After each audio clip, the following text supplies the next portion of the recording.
Welcome, the Dr. Greg Show, November 2nd, 2025.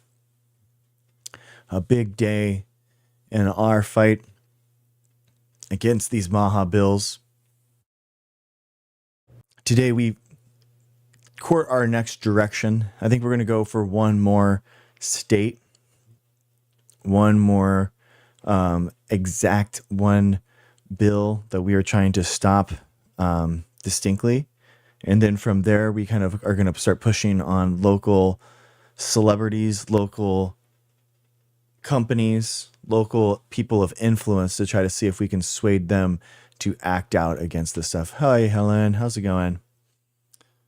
So we start out as we do every night. Pinky. I'm eyeing. So we are eyeing a couple of them. I'll throw it on the YouTube. Uh-oh. Okay. That's annoying. All right. Let me just log on to Plural. So pluralpolicy.com is our organization platform that we are using to track all these bills. I don't say that as an ad, but just as a, hey, this is what we're doing. We are actually using a real software. We're really doing this, guys. So, we are, let's see. So Texas is relating to the authority of a pharmacist to administer whether to administer a vaccine, including a COVID-19 vaccine. So Texas wants your pharmacist to be able to deny you a vaccine. What? A pharmacist has the exclusive authority to determine whether or not to dispense a drug. That was the existing law. And then they're adding in or administer a vaccine, including a COVID-19 vaccine. Why would a pharmacist have the ability to do that? That is so wild. Okay. That is a little weird. Okay, but it is in Texas, guys. So that is a tough state. I don't know if we want to do that. Here's another Texas one. No, it's the same one, so we're not going to go to the next one. These are ones that we picked out specifically last night. This is a bill in Minnesota, and it says the administration of gene-based vaccines prohibited.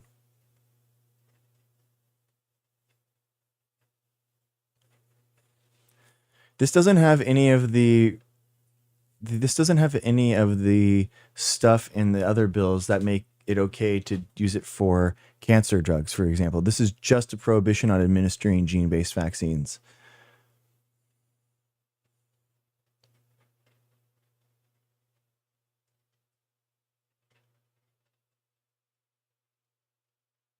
I mean, it's just wild. I mean, technically, anyone that was trying to target T cells or B cells with gene therapy in order to add cancers to your T cell and B cell repertoire would also technically be a vaccine.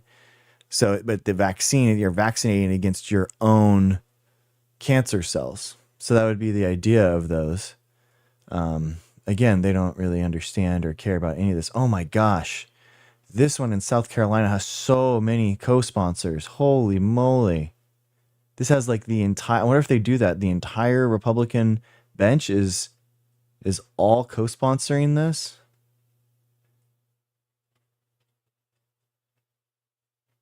It's to prohibit the use of certain synthetic mRNA-based gene therapies by healthcare professionals in the state of South Carolina.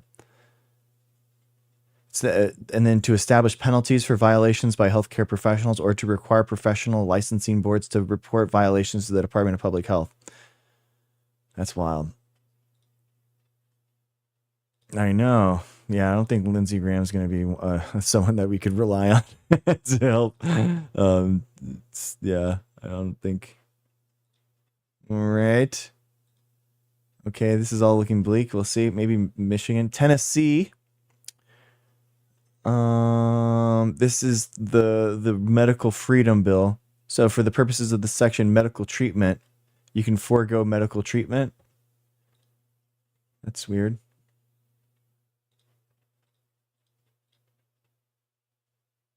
Texas again. Okay, this is another Texas healthcare bill. Montana. Ban mRNA vaccinations in Montana for humans. Jeez, it's just, hey Manny, how's it going? And the Dodgers won. I know my son was so excited.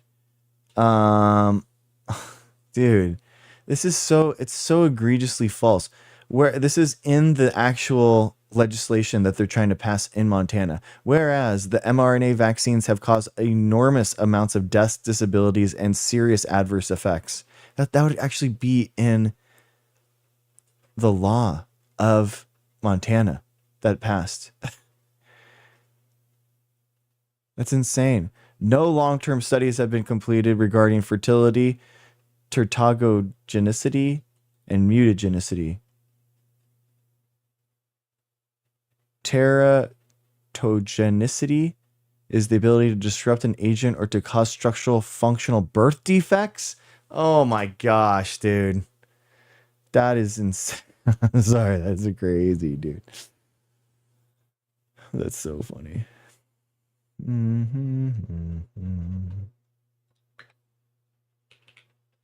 Pronunciation.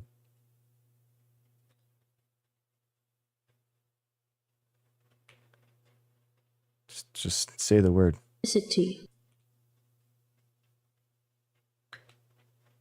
Teratogenicity or teratogenicity. Teratogenicity. Okay. Thank you. All right. Montana. One more Montana bill. Oh, that was it. Okay. So Montana, Tennessee, South Carolina, Minnesota. I think Minnesota has the best chance. What's the Minnesota governor? Isn't that Tim Walz?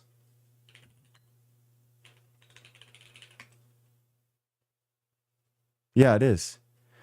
Okay, yeah, it is. Let's do Minnesota then for sure. Because it's gonna be vetoed. There's no way. You know what I mean? This one has no chance. So this is one that we definitely want to key in on. Yeah, I think that's one we go for sure. Sweet. All right. Bare necessity. We're locked in. Our next target. Target acquired. All right. Here we go. Gonna make the political actions tracker here for you. You all. All right, guys. This, and then action.drgreg.show. I use it too, guys. I use it too. All right. And then next one.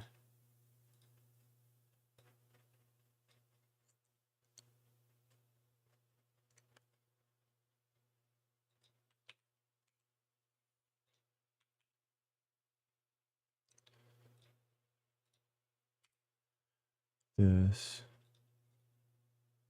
Rename Minnesota HF3152. Okay, refining. All right, guys.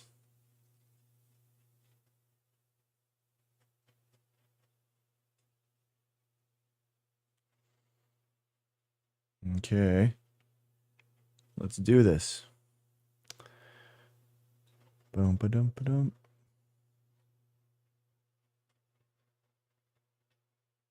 Cool. Done.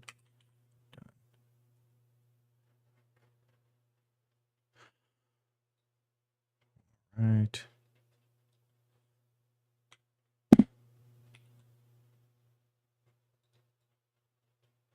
All right.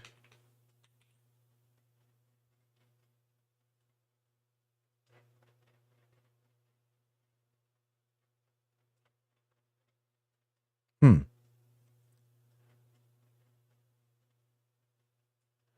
All right. It gave us some interesting slots. The DFL committee members. What's the DFL? DFL is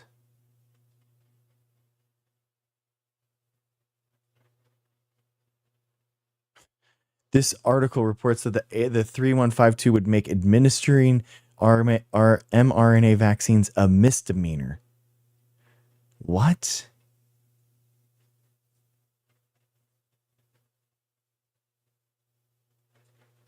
That is wild. The Minnesota House of Representatives is in a 67-67 tie. This resulted in a power sharing agreement where co-chairs have each party. The Health and Finance and Policy Committee are also evenly split. 11 DFL.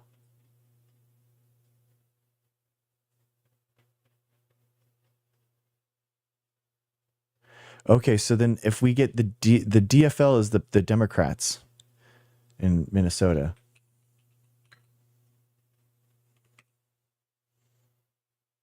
The Democratic Farmer Labor Party.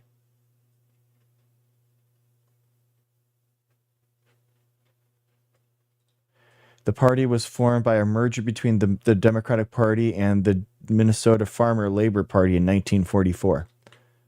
So the DFL is the Democratic Party.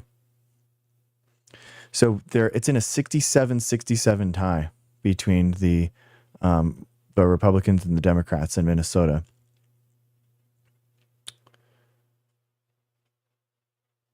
So if we just rally all the DFL members, we can stonewall this.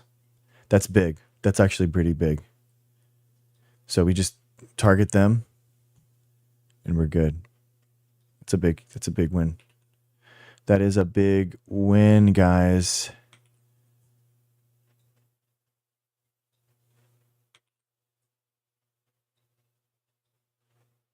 Cool. All right. Well, Minnesota has just dropped, guys. If you wanted to go get your emails in, get your stuff in. I'm going to do some emails right now. Let's do this. This is what democracy looks like. All right, so I'm going to open up Gmail here.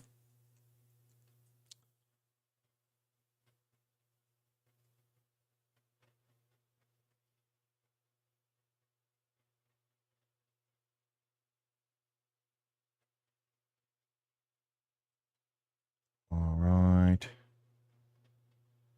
Okay. Anyone get vaccines this week? Anyone? It's a big day. Could be a big day. Nice, Bare Necessity. You're awesome. Thank you. You're awesome, Bare Necessity.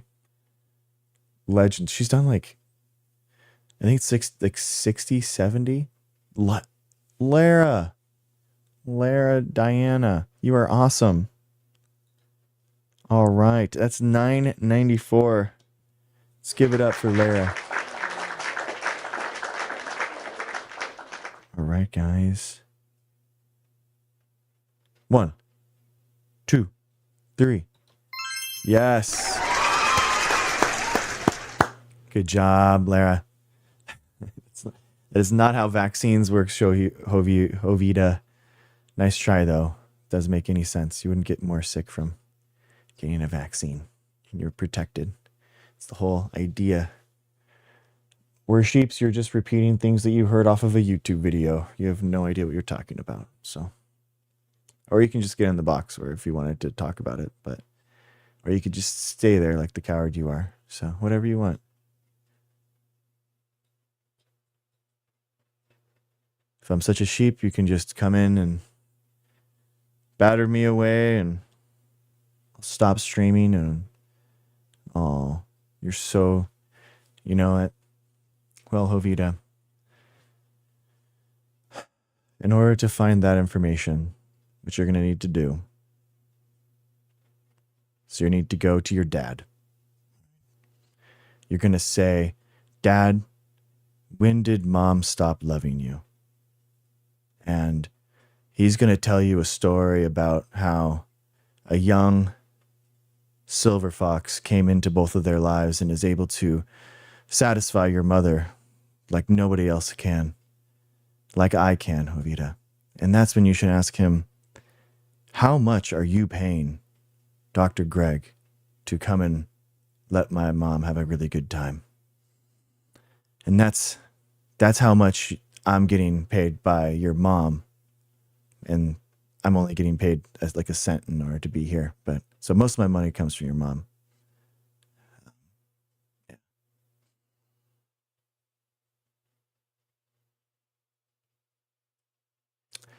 I am a Republican, but my family says it is a waste of time taking the flu shot. Oh yeah, Lara, the shots are a good idea.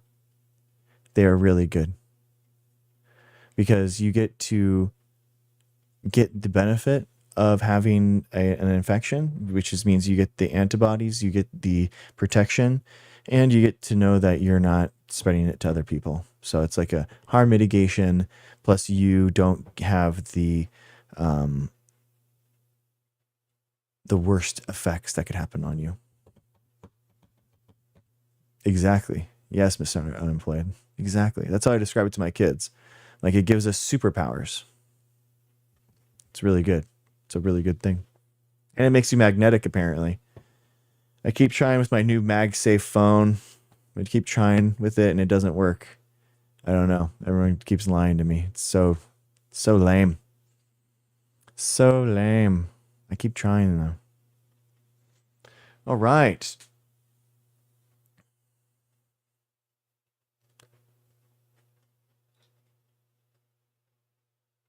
Nice.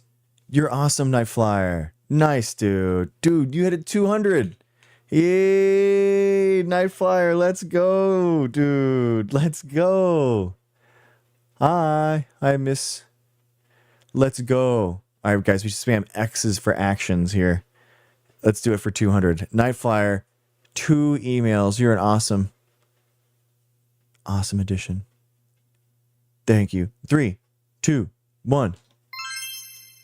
Oh, there it is. Yes. Let's go. Good job, man. Thank you so much. Guys, we are battling to stop the 423 Maha bills that are infected our country. We're doing everything that we can in order to stop this insanity. And what that means is that we are doing what we can. We're contacting people. We are sending out emails. We are trying everything that we can in order to get the word out of this insanity that's happening right now. That's what we are trying to do. So I thank you guys. I thank you for doing this and helping me and helping each other and making an impact in this world. That's what it's all about, for real. So thank you guys so much.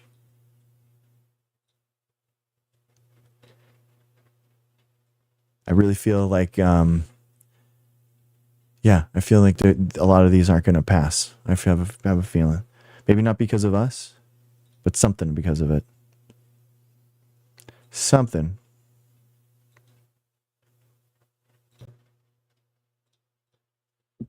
All right. How much? Yeah, I think like it's not a bad, genuinely, I think you got to keep you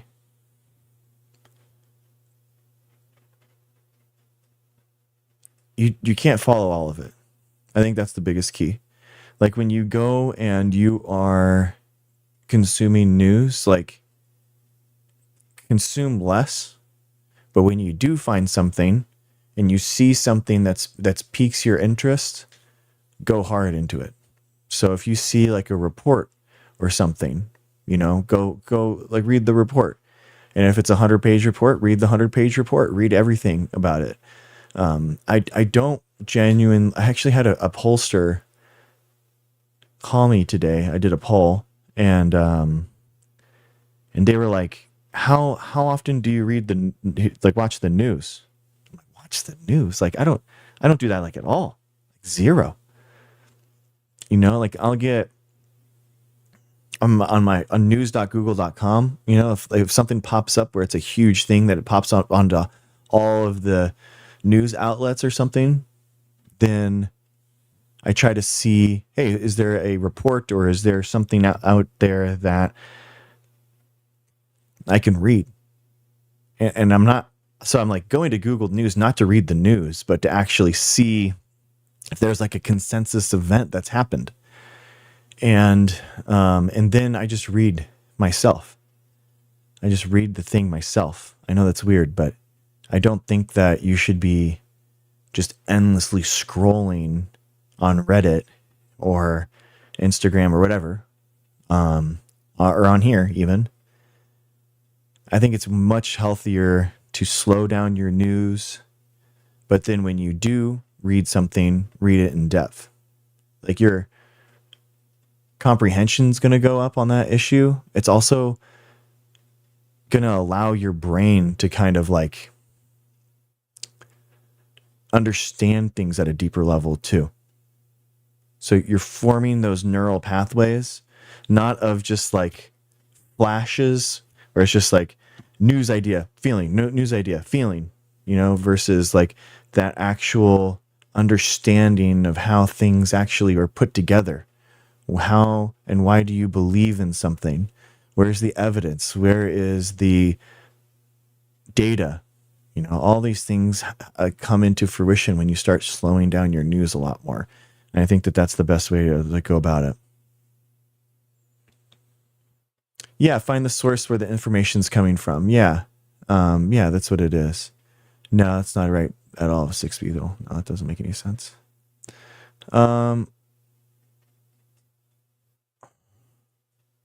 Yeah, C-SPAN's good. I like C-SPAN. I mean, I watch a lot of C-SPAN because I watch a lot of the SCOTUS oral arguments. So, hi, Sarah Ann. So I like to like read watch the actual, again, the actual things, you know, the actual arguments themselves. Yeah, it's not true at all, username. This doesn't make any sense. Hi, Deanne. I used to read so much now.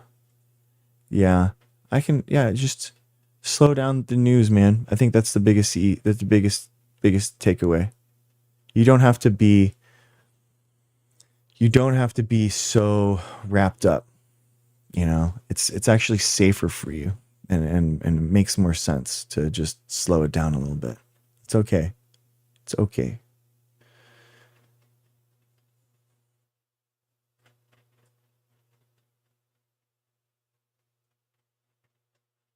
Actively tries and fails. He does in some ways, but he's really good at other things. Yeah.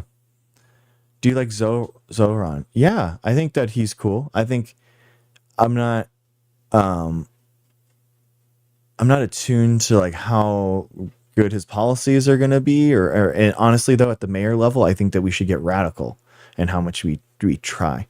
Like the city level specifically in the United States is, you know, through federalism, through our structure of government, the city level is where you really try some real radical things. So I think that I would be okay with him trying whatever he would want. So try to see it out. Let's see what's going on. He doesn't know like a doctor, just like Jill. Okay, that's fine. Hey, can you add 2 more vaccines? I got flu and COVID on Friday. Good job, DN. Let's go, dude. 996. DN, let's go. 3, 2, 1. Yes. You voted yes on 50 in California. That's a good idea. I think that 50 is a good idea, guys.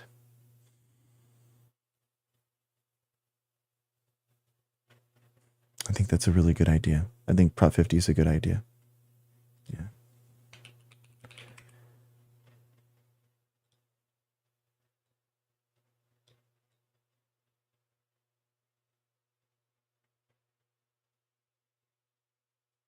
Jill is, well, she is. She has a PhD. She is a doctor.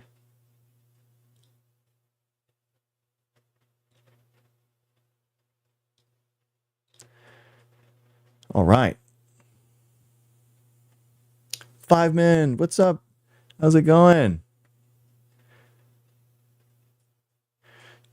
Oh my gosh, I'm totally. I they did misses, but I've completely killed it for them. Um, because I started saying like 76, and they were just like, "Oh, thank you, 5 minutes, thank you for the gifts, thank you." I don't know. It's like it's like this weird thing, you know. But since I've started saying it, it is like the most uncool thing ever, and they think it's so stupid. And then it was so funny. When we were trick or treating, there was like these kids that were talking about 6, 7 and making a joke about it. And then there's like these teenagers that were like, "Oh, 6, 7, 6, 7."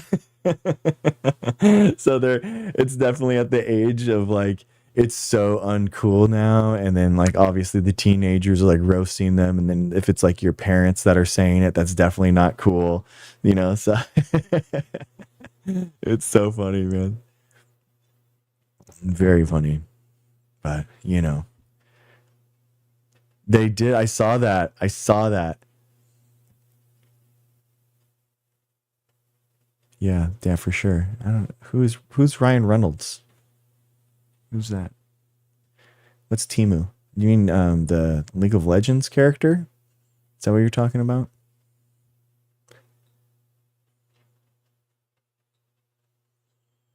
Hmm. Hmm. Crazy. All right, guys. Okay. All right. So we just launched League of Legends. Dude. That was my dude. Are you kidding me? The little mushrooms, like putting the mushrooms and then the poison dart. Pop, pop.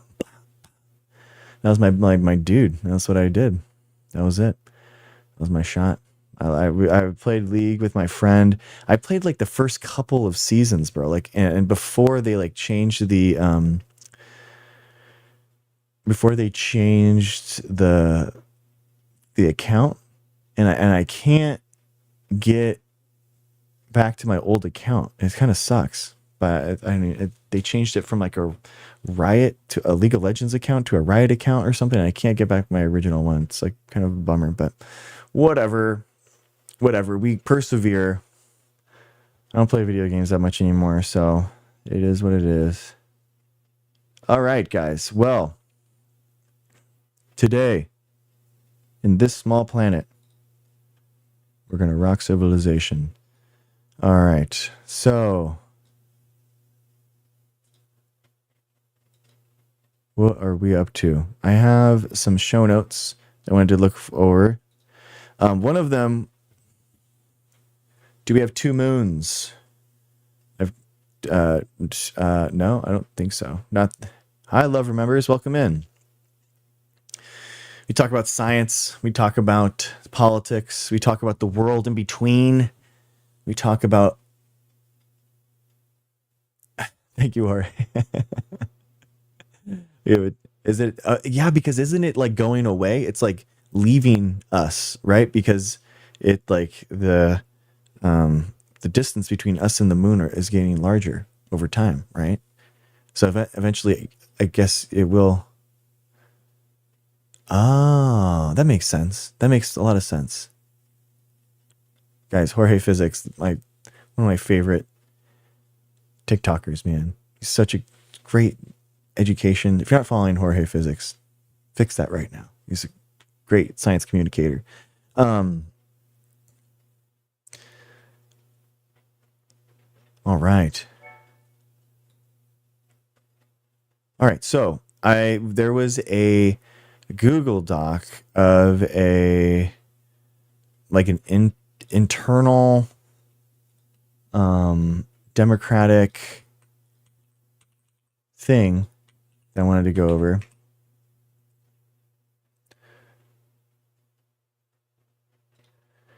Kind of an interesting thing to talk about an election-wise, deciding to win towards a common sense renewal of the Democratic Party. Imagine that.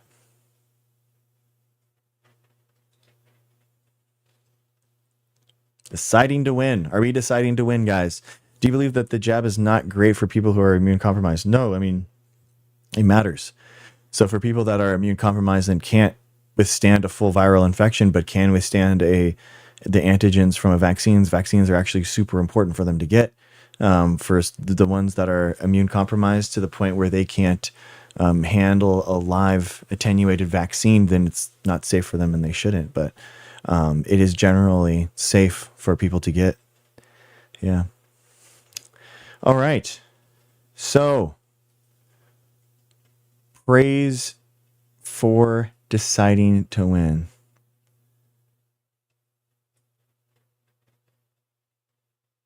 Okay. Executive summary. Okay, this is a good thing to.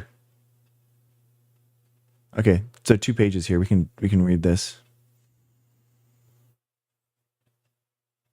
Okay, here we go. Winning an election is a decision. You make a decision to win, and then you make every decision in favor of winning, says Nancy Pelosi. Donald Trump and the Republican Party are damaging our economy and threatening our democracy. Their tariffs are raising prices, hurting businesses, and costing jobs.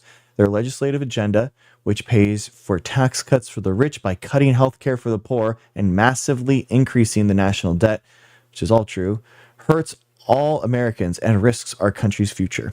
Their continued attacks on the rule of law are unacceptable. Defeating Republicans on the ballot in 2026 and 2028 is a moral and political imperative. Okay. I would also say that. Yeah. Yeah. Well, I mean, this is just, it just is what it is. I'm sorry, Sarah. I don't know what to tell you. In order to take back the Congress and presidency, Democrats need to understand the political and strategic landscape we face. Deciding to win aims to provide the most comprehensive account to date of why Democrats lost and what our party needs to do to win again. We draw on thousands of election results, hundreds of public polls and academic papers, dozens of case studies, and surveys of more than 500,000 voters we conducted since the 2024 election.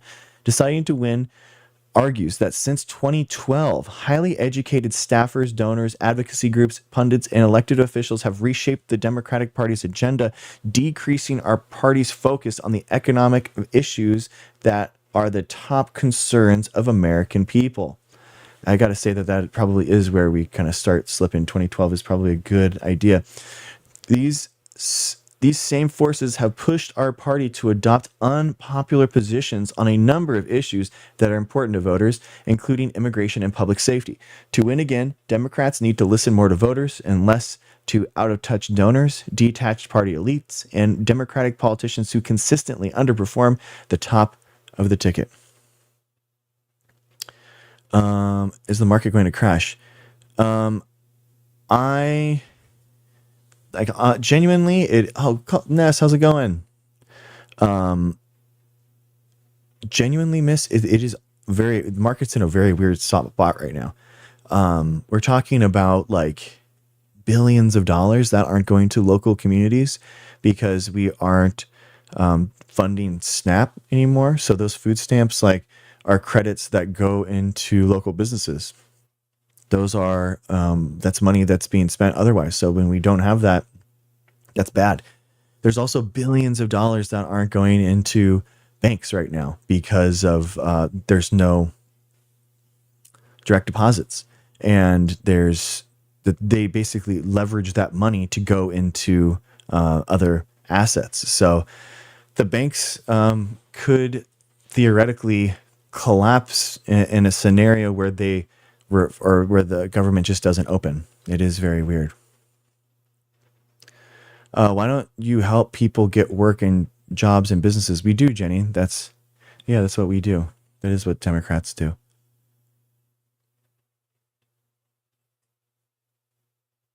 But the ballroom. Yeah. If you wanted to read the actual text, it would probably be better to go onto like YouTube. I'm trying to just say that that's where I'm reading from. I'm not technically trying to make it legible. Sorry, that makes sense. Yeah, okay, Jenny. Well, if you wanted to talk about it, you could like request up, but otherwise, that we're moving on. To give ourselves the best chance to win, we recommend the following changes to our approach. Democrats need to one, focus our policy agenda and our messaging on an economic program centered on lowering costs, growing the economy, creating jobs, and expanding the social safety net. Yeah, it's so tough because it's like I do feel like there's literally been so much. Um, well, I mean, the problem is like this. What do you think? How does this look, Sarah? I mean, this is you know what I mean. Like, what do you think? So, um, what's my goal here? Yeah, thanks, Ducray. Thanks. Yeah, yeah, thanks, guys. No, it's okay, Sarah. It's all good. It's just the only place for it. I just want to let people know that that's what I'm reading from this. You know what I mean? But if you know, ultimately, if you want to see like a clear reading along, you know, then you kind of, yeah. I mean, I'm here to have fun, dude. I'm just a scientist having fun after the kids go to bed. I mean, that's what I'm doing. You know, to be honest with you, that's just what it is. So I really don't have any other thing, unfortunately. I'm down. So if Soros or Pfizer wants you know, someone that they can pay, I'm down, totally down. But it's not happening yet. I mean, the economic program centered on lowering costs. I mean, that's what the Biden administration did. They did we had lower inflation rates than anywhere else in the world. Our economy was the best out of all the G7 nations in the world. And creating jobs like that is what the Inflation Reduction Act did. That is what the infrastructure bills did. That's what the CHIPS Act did. That's what the Biden administration did really well. And then expanding the social safety net. That's what they did by increasing the amount that was going to Medicaid. So oh, and increasing the amount that the VA got, money for. You know, there's so many times where it's like, they literally did it. Okay, two, advocate for popular economic policies, i.e., expanding prescription drug price negotiation, making the wealthy pay their fair share for taxes, raising the minimum wage to $15 an hour, rather than unpopular economic policies, student loan forgiveness, electric vehicle subsidies, and Medicare for all. Yeah, this is not. So the problem here is that. Thank you, man. Thank you. These are unpopular policies: student loan forgiveness, Medicare for all, electric vehicle subsidies, because they haven't been championed, right? They haven't been championed in the public square to have people, you know, talking about them, saying why it's important, why they need to advocate for stuff like this. Medicare for all really has never been in a Democratic Party platform at all. Student loan forgiveness hasn't been a party platform at all. Actually, Biden tried to do a sliver of that and got blocked by SCOTUS, so that doesn't make any sense. Popular economic policies, expanding prescription drug price negotiation. That's a dog. Like, why would you spend any time doing that? That is just, it's such a bad policy. It's not really doing that much. Making the wealthy pay their share in taxes. Yeah. I mean, I think that's a popular thing, but you know, again, we're maybe talking about 3%. You know, what we should be talking about is like 60, 70, 80, 90% on anything more than $10 million a year. You know, it's just insane. And then raising the minimum wage to $15 an hour. I think that's good, but yeah, again, that's a tough one. Three, convincing voters that I think all of those are good ideas, but what I'm saying is that, like, would it actually, like, impact their material goods enough in order to their material conditions, their everyday, in order to actually, like, understand that, like, okay, this is awesome. This is actually making a difference in my life. I think that we could do a lot better than raising the minimum wage to 15 an hour. That's just not enough. That's just not enough at all. I think, yeah, exactly. But my point is that unpopular economic policies like student loan forgiveness is that, you know, I think they're unpopular because people aren't championing them. That's why. Yeah, it's definitely not true, Richard. Yeah. Okay. Thank you, Beatrick. Thank you. Number three, convince voters that we share their priorities by focusing more on issues voters do not think our party prioritizes highly enough: the economy, the cost of living, healthcare, border security, public safety, and focusing less on issues voters think we place too much emphasis on: climate change, democracy, abortion, identity, and cultural issues.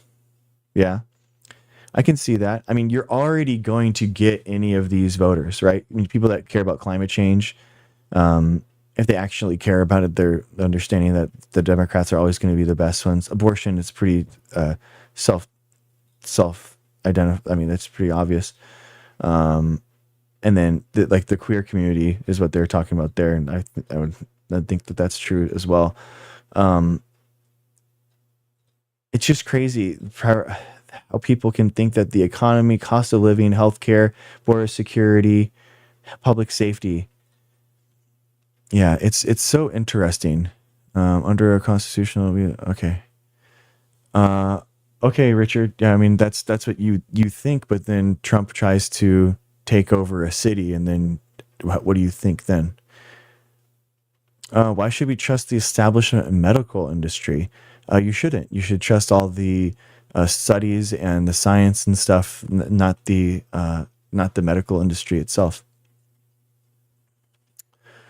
This is sick that in 2025 the minimum wage is so little. Yeah, I can agree with that. I mean, it is kind of wild. Yeah, it definitely exists, Ruben. Yeah, it definitely does. Um, Moderate our positions when our agenda is unpopular, including the issues like immigration, public safety, energy production, and some identity and cultural issues. I don't. Why would we want to? I don't know. See, again, like the agenda is unpopular because we're not advocating for it enough. So things like energy production, it's like high paying jobs that are in your area that are going to be there indefinitely. Like who's going to say no to that? It doesn't matter what the field is. They're going to like it because the job is high paying, and it's a good industry. That's why. You have to tell them that. They're not going to just they're not going to love it just because they're going to love it. They're going to love it because of the jobs and their lives being changed because of it. Paying cheaper energy costs, they're going to notice that. 5, embrace a substantive and rhetorical critique of the outsized political and economic influence of lobbyists, corporations, and ultra-wealthy, while keeping two considerations in mind. First, voters' frustrations with the status quo are not the same as a desire for socialism. And second, criticizing the status quo is a complement to advocating for popular policies on the issues that matter most to the American people, not a substitute. What's the second sentence again? And second, criticizing the status quo is a complement to advocating for popular policies on the issues that matter to most American people, not a substitute.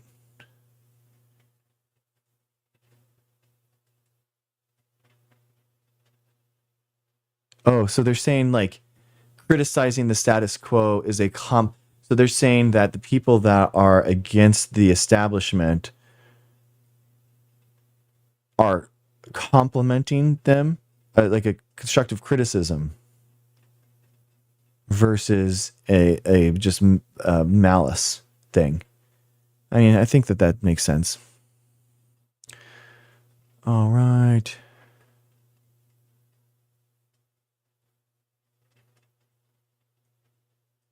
I'm a scientist, Sponge.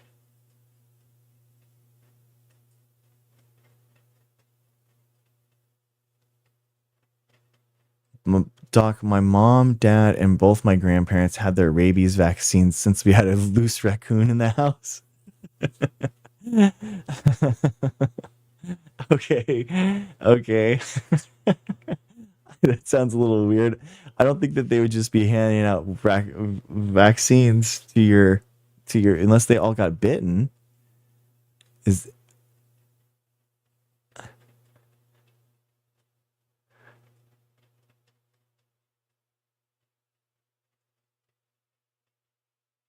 they did it in the backyard? They got vaccines in the backyard, or they got bit by a raccoon in the backyard. Miss Mary, awesome. How many vaccines did you get, Miss Mary?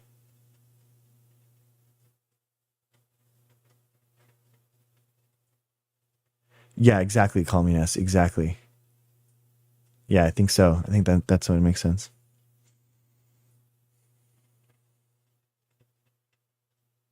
Hey, Sergeant Ghost Pepper, how's it going?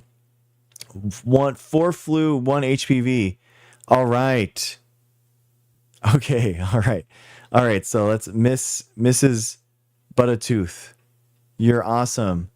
Mrs. Buttertooth got four flu and one HPV, so that's five.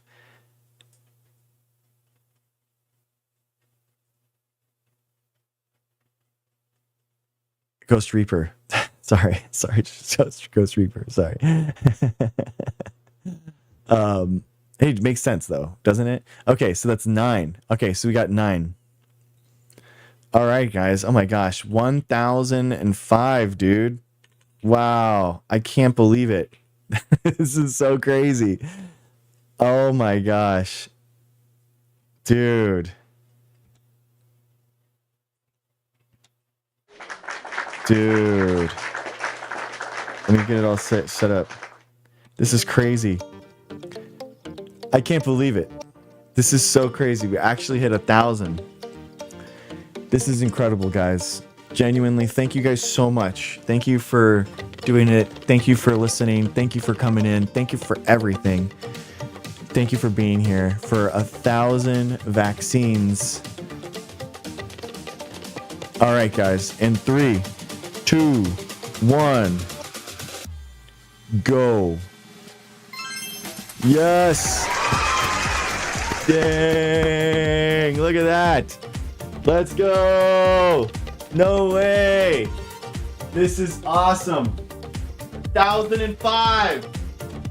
1,005. We did it. We did it. 1,000. Look at that. 1,000. Let's go. No way. How did we? That's incredible. Dude, that's amazing. That is so cool, man. Let's go.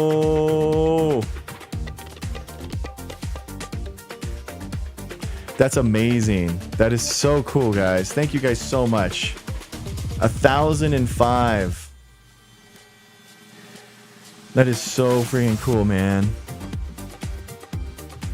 Thank you, everyone. Thank you.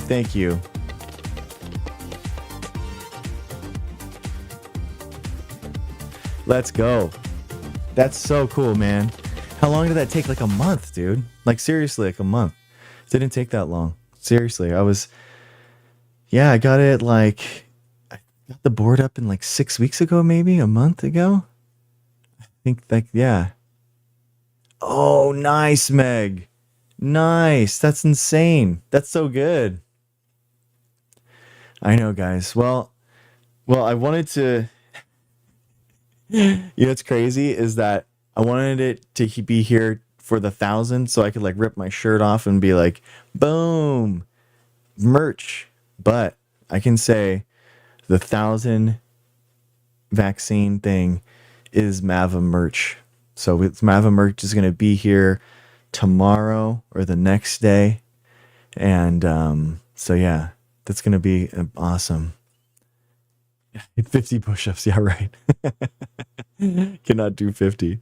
So, yeah, guys. So it's going to be cool. I'll just be displaying it as it comes in. And yeah, dude, it's going to be cool. Yeah, the HPV vaccine is so good. It's anti-cancer. I mean, how could you know? How could you be afford it? How should you get against it?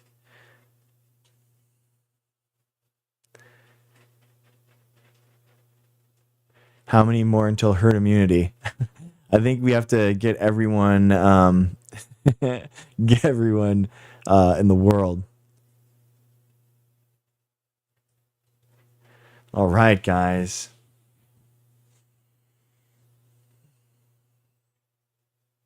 Yeah, Richard, you could just get in the box, dude. You can just get in the box, or you can just not come back.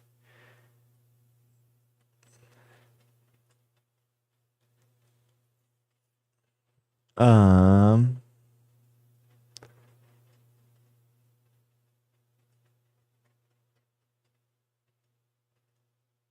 there's no way I had it. Was it longer or shorter? I don't know. I'll have to look at my videos. I'll have to look at my videos. I don't know. I always try misses, but they're always scared. So I can't. Let's see. When was the last?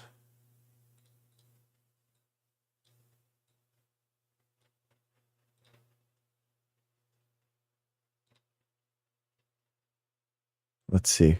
Let's see when we first got it. Let's see. I'm serious. Thank you, Luigi. Thank you, guys.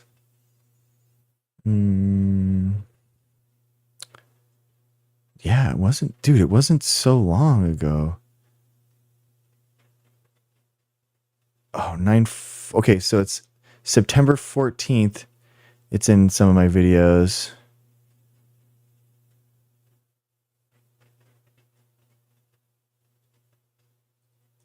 There's one here.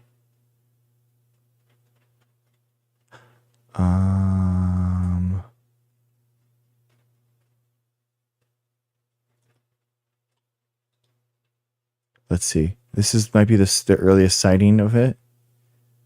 9/6. Okay, so almost 2 months. 2 months. Yeah.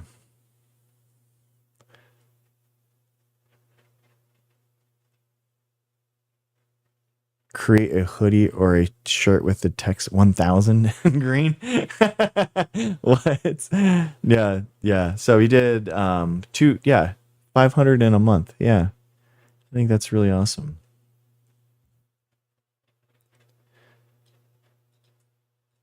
All right, guys. Well, let's keep reading.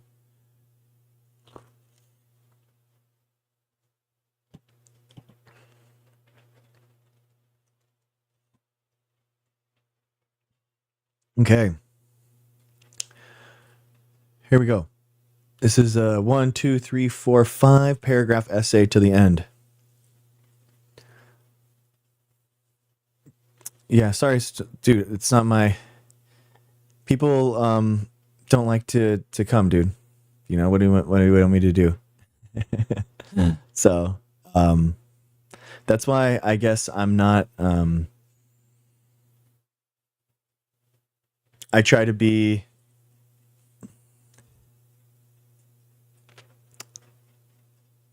I care more about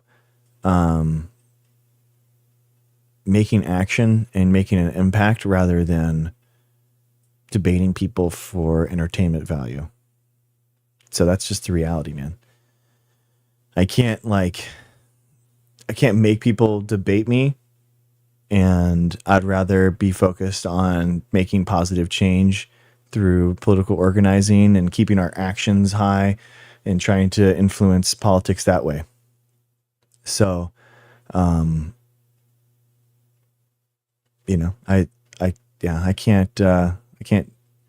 can't stop. Personally, if I was to just sit here and read the news every day and just debate people, that wouldn't fulfill me. So yeah.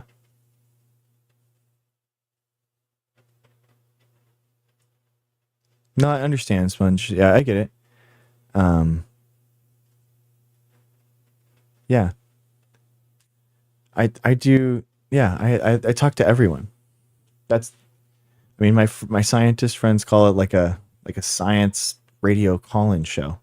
It's basically what I'm doing.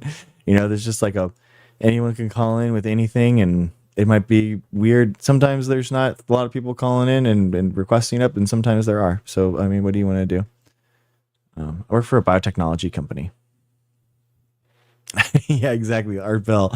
Exactly. Coast to Coast AM. That is exactly. I used to go to sleep with Coast to Coast playing in my headphones.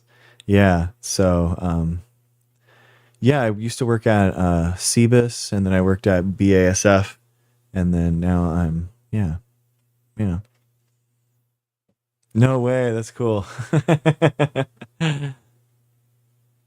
There is no such thing as macro versus micro evolution.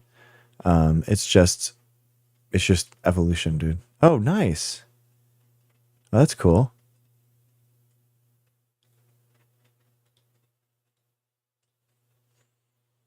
Cool. Me too. In San Diego too. All right. Well, all right, guys. Let's read the rest of. Yeah, evolution is just a thing. It's just it doesn't matter between. It's like walking to go across the room versus walking a marathon. It's the exact same process. It's just longer. Not in the terms of micro versus macro. There isn't. No. Okay. Taken together, we can think of these five changes as representing, roughly speaking, the approach of Barack Obama in 2012, the approach of Bernie Sanders prior to 2020, and the approach of candidates like Dan Osborne, Ruben Gallego, Jared Golden, Mary Glaskamp Perez, Mary Piltoma, Adam Gray, Kristen McDonald Rivet, Tom Soisy, Marcy Captor, and Vincente Gonzalez in 2024. What these candidates teach us is that we must avoid both a pivot to corporate centrism, that's true, and the pursuit of progressive ideological purity. Yeah, I agree with that. These candidates demonstrate that we must instead maintain an unwavering focus on the economic issues that are the top priorities of working class Americans while meeting voters where they are on issues like immigration and public safety. I agree with that. I don't know. That's a good question. Deciding to win does not advocate for giving up your party's core values or for refusing to stand up for disadvantaged groups. Nor do we advocate for feckless or weak. Democrats should stand firm against Trump and the Republican Party's extreme agenda, but we should also be disciplined and strategic in which fights we pick and how we pick them by focusing our opposition on issues where public support is mostly on our side, like protecting Social Security, Medicare, Medicaid, opposing tax cuts for the wealthy, and opposing Trump's tariffs. I don't like any of those. I don't think that those are good ideas at all. Like protecting Social Security, Medicare, Medicaid, opposing tax cuts for the wealth. These are all just boilerplate, like, because there's no like vision there. Like what is the vision of the country with those as I'm not saying that those aren't good ideas, okay? But what I'm saying is that like what vision are you painting? Exactly, Ness. Exactly. They're not inspiring me to like, oh man, that's a country that I want to live in. This is oh okay, yeah, yeah, yeah. Think about make America great again, right? It's picturing this like Norman Rockwell painting of America of like the picket fence, the house, the cars, the traditional wife, that kind of stuff. Like these protecting Social Security like you're maintaining the status quo. Medicare, Medicaid, again, those are really important, but like that's just like boilerplate. That's really traditional. Like it's not really impacting people where they are, how they are. Like what's impacting my family right now isn't that Social Security is being impacted. Do you know what I mean? And maybe it is for some people, but the point is that they are like they're really small, really specific issues, and they don't give me something that's like your vision for what it is. Opposing tax cuts for the wealthy. Again, like tax cuts for the wealthy should be something that you're using as a tool in order to inspire something. Opposing Trump's tariffs. Again, like again, those are yes, that is a tool in order to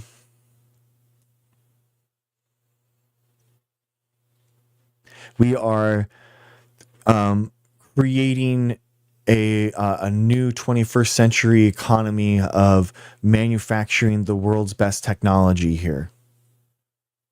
Okay. And then in order to do that, how do we do that? Okay. Yeah. In order to do that, we're going to need to have some more tax cut. We're going to have to tax the rich a little bit more. We're going to need to change the tariffs around.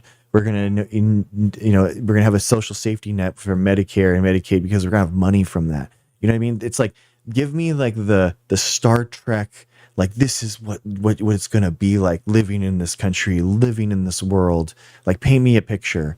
So, as opposed to just don't stop doing the bad thing. It's like, okay, so then what happens after that? This seems kind of like out of touch with the other stuff like that this paragraph sounds weird. Okay. Deciding to win also does not embrace the timid and risk-averse culture that pervades much of institutional Democratic Party. Democrats must be brave, willing to break with unpopular party orthodoxies, regardless of whether that means rejecting demands from corporate interests, left-wing activists, or our party's donor class. And the Democrats must be bold, embracing new media platforms, that's us, and unscripted events with voters, that's us, rather than listening to consultants whose greatest fear is their candidate making a mistake. Yeah, I think that whole idea of like, I think that a lot of politicians, when they speak, are kind of like worried they're going to say something and be canceled for that one saying. And that doesn't really exist nowadays. Like you can like just not say you're sorry, just boiler through it and just be like, you know what? Who cares? You know? They're still on the same team and wants us to make you think that aren't. They're taking sizes. So 1999. Hi, Melissa. Yeah, I think a lot of it. I think that this is fine. Willing to be brave and all that kind of stuff. That's fine. I agree with that. I think that people can be more reckless in their speech and in their approaches and new ideas and stuff like that. But don't tell me that, and then also tell me that our key issues should be protecting Social Security, Medicare, Medicaid, opposing tax cuts for the wealthy, and opposing Trump's tariffs. Like, don't tell me that. If you're just joining us, we are going through a new document, which is it's called Deciding to Win, toward a common sense renewal of the Democratic Party. So this is basically put together by a policy group that is trying to reshape through data what is going on, what the elections coming up are going to happen for the. Oh, sorry, Melissa. Sorry. Well, unfortunately, it's going to spill over. Okay, nice. Democrats must also understand that every faction of our party has something to offer as we move forward. We have much to learn from the relentless focus of Bernie Sanders. So true. AOC and Mandani. on lowering the cost of living and expanding opportunity for the middle class, just as we have much to learn from Ruben Gallego's approach to border security and Sarah McBride's Big Tent approach to complicated cultural issues. Ultimately, deciding to win means taking a clear-eyed view of the current political landscape, focusing on economic policies that would help middle and working class Americans, and orienting the party toward the agenda and message that are necessary to command a strong electoral majority. I agree with that. As the disastrous effects of the second Trump administrations have already shown, the stakes are too high to do anything less. Deciding to Win is divided into 11 sections, each focused on a different facet of the political and strategic landscape our party faces. Oh man, dude, this is actually pretty data heavy and fun, guys. I don't know. Maybe we do like a section a night or something. This would be pretty fun. I love this. It's 60 pages. This is exactly what we were talking about, right? Finding something that's meaty, breaking it up, reading about it, reading the whole thing, understanding things at a deeper level, not just surface level, title, popcorn, read through subjects. Maybe we do that. Maybe that's what we do. I want to do that. I think that's what we're going to do. Sweet.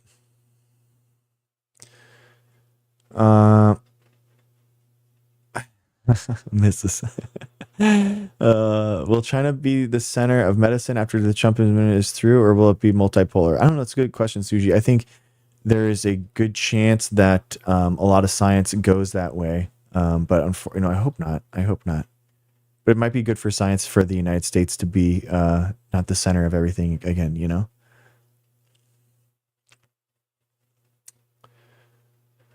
We need people of action and with passion to win. Yeah, I agree, Nightflyer. I think it's like wanting to get things done rather than be safe, you know. Aw.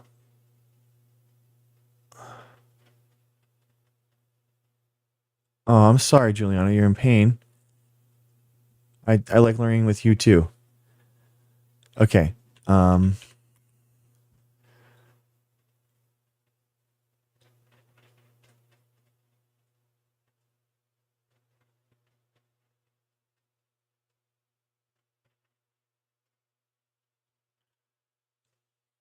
Chris Murphy, the senator. I think he's okay. I mean, look, I think that nobody really understands the media landscape rather than Gavin Newsom. I don't think that anyone understands it other than him. Trump understands it. Um, it's okay. It's okay, Melissa. Um, Trump understands it. Newsom understands it. I don't think that Chris Murphy really gets it. I mean, he's doing better than most. I think that that's good. Um, it's tough, man. It's a tough political world. Like, does everything need to be like Trump in order to have political movement in today, or can we have people that are like more serious? And I'd rather people have more serious. I guess I was reading that in the scope of what do you think about Chris Murphy in terms of president, but like in terms of as an effective legislator, I don't really mind him. I don't really know much about him. I don't, Skylar. Sorry. Okay, Juliana, there you go.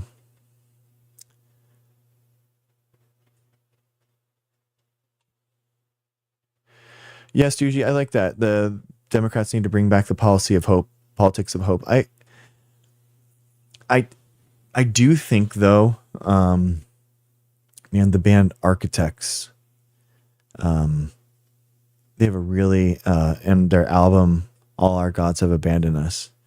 They have a really amazing song. And one of the things is, the lyrics is hope is a prison. And I really have been resonating with that for years, bro. Like thinking about that because I used to think the same thing. Like hope was such a powerful motivating force for me in 2007 with Obama, and it's the most metal album of all time, Bailey. I mean, it's like a dying guy in cancer writing a metal album all about death and dying, and it's just literally the most metal thing in the world. Like, that's so sick, dude. And just the ending with Memento Mori, and incredible. It's just an incredible album. Hope is a prison. That idea, because I used to be so inspired by hope with Obama, and I realized that is the reason why I was so disappointed, because just like everyone else that was in Obama's 2007 coalition, hope imprisoned us from actions afterwards. We hoped things would change. We hoped things would be different. But hope is a very passive action, if you think about it. Hope is very passive. You are just hoping something to happen. What you need is someone making it happen, changing the paradigm so that it happens, engaging, making that happen. And I really thought about that since now I started jujitsu. And it's very weird. You know, jujitsu is a very consent-based thing, right? You're consenting for that person to do whatever they're doing to you. But at the same time, like, you do not want to get strangled. You don't want to get choked, right? So you're forcing your will on someone. And I'm not that way normally, you know? And so it's been something that's really been something for me to learn how to make it happen. And I'm not saying like an authoritarian, like this is going to happen kind of thing. But, you know, once Obama got elected, the time was over whether or not we were asking if it's okay that Obama does his thing. You know what I mean? It once the election is over, that time to ask is done. And in this example, you know, the hope was that he could be elected. And then now it's time to engage and to actually see things happen. We're no longer hoping, we're expecting. And I think that maybe that's the problem that we had. He just never got it done. So I don't know if hope is like the right word. It's not the right action that you want people to have. You want people mad. You want people angry, because angry people do things. Angry people in 2010 go to the Tea Party album, the Tea Party things. Angry people go out and protest. Angry people go out and join their city halls. Angry people do actual politically engaged things. That is the dichotomy of politics, in that you don't want to stoke anger and resentment, but the most active people are people that are angry. And I think that that's the biggest thing, is that like Democrats, rightly so, and I think so too, I come out the world in more of a loving, compassionate way, right? I think that that's a natural thing to do, and I think that that's okay. But at the same time, things need to happen. You can't, you can't just like, oh, I hope this bill passes. It's like, no, dude, we need people in there that are making sure it happens, that making sure that these people have their minds changed. Like that is what politics is. So that's why it's so important to get people and build a coalition and build people that know what they're talking about, that know the institutional power, that understand what's going to happen. Yeah, I think you have to have some type of way to go beyond hope, man. I think people are done with Pope, and it's too passive. And yeah, I don't know. Yeah, I also think that like we have to stop gatekeeping words and policies before the elections. I know this sounds weird. This sounds weird, but I genuinely do think that like the intent and the type of person that you are is almost more important than what policies that you support. I genuinely do believe that. You know, because there are people that are in good faith that are trying to come and trying to change and fix problems. And I would rather have someone like that that's in my party that I disagree with rather than someone that is just dogmatic. So dogmatic is a really interesting word. So dogmatic, especially in the political sense, is very bad. Very bad. Inclined to lay down principles as incontrovertibly true. Dogmatic describes someone who expresses opinions as if they are undeniable facts, often in a way that is arrogant or unwilling to consider other views. So a lot of times you'll have someone's things like this dogmatic opinion. And at the end of the day, everyone has their own opinion. Everyone has their own idea. That's okay. But the most important thing is people coming together and all voting for the Democratic Party. That's it. That is the most important part. Like you can do whatever you want. You can support whoever you want. You can support whatever policy that you want at the local level, at the national level. But the most important thing is coming together and voting for the Democratic Party.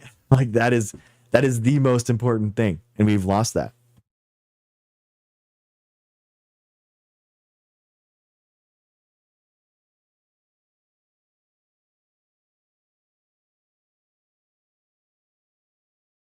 So what happens is that we get people in our party that, and we kowtow to these people that are never going to vote for us. They're never going to vote for the Democrats.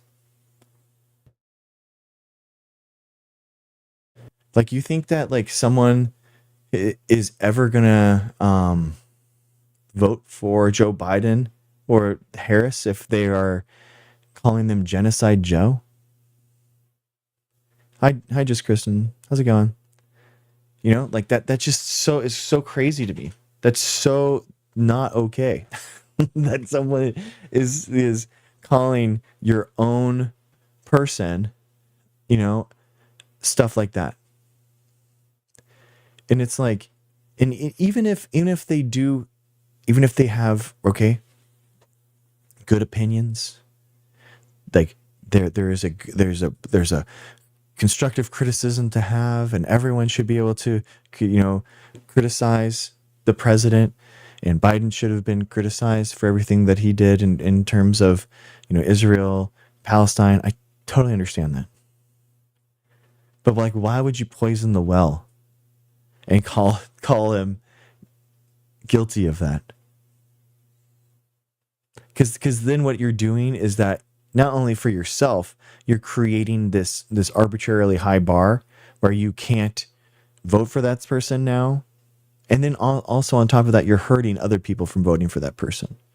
So it's like very pernicious, very dogmatic, very toxic. It's very toxic.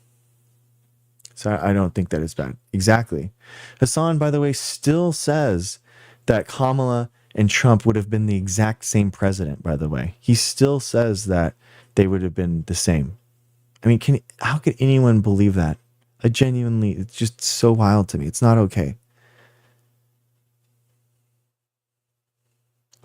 They'd rather not vote Usher in someone that will set things back 10 steps than vote in someone that can make move three so forth and push. Yeah.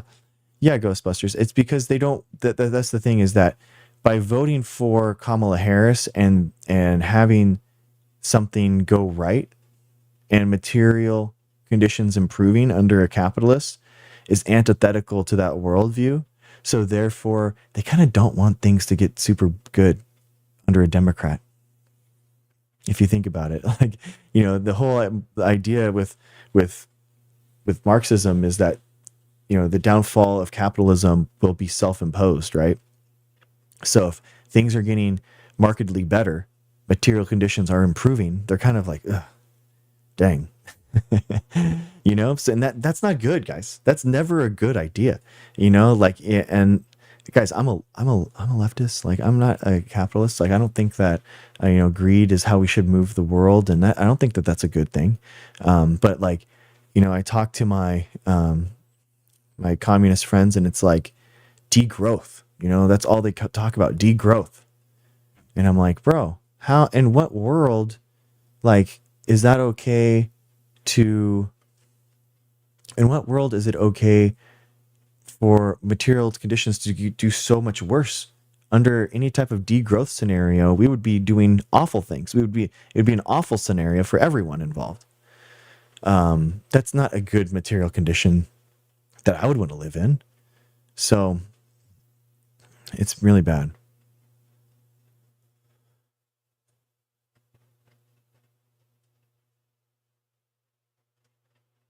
Yeah, exactly, Ducky. If they weren't under, yeah, it's a lot of victim complex. Um, just the left and right are the same, different wings of the same bird. I don't know about that anymore, Justin Kristen. I think that you could say that. I mean, I think that you could say that 20 years ago, 25 years ago, but not today. I think that she would have been a good president. I think that she would have been great. Divisions are the problem. I mean, capitalism. Um, I don't. I so. Hi, Noamis. I think like the idea is you're never going to be able to take over a global revolution. I don't think. I don't think that like feudalism's toppling for global capitalism. I don't know if that'll ever happen again, where you have just a huge global turning tide from one to another. I don't know if that's even possible nowadays. What I do think is that you could have a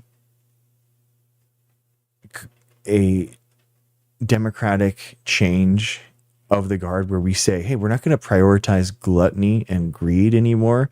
We're actually going to take some type of like measured steps to take down capital as this powerful force in our politics, and focusing it more on democratic, more basically taking that pyramid of power and slicing off the top couple, the pyramid tip, and just putting some of the power with the people. I think that's way better. Yeah, it has to be democratic, because you have to have people bought into it. You just can't. You can't, like. Yeah, I would too. I would think a woman being president would be amazing.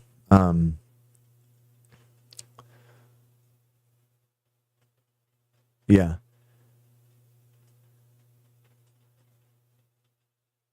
Okay. Oh, I'm sorry, Kristen. That's awful.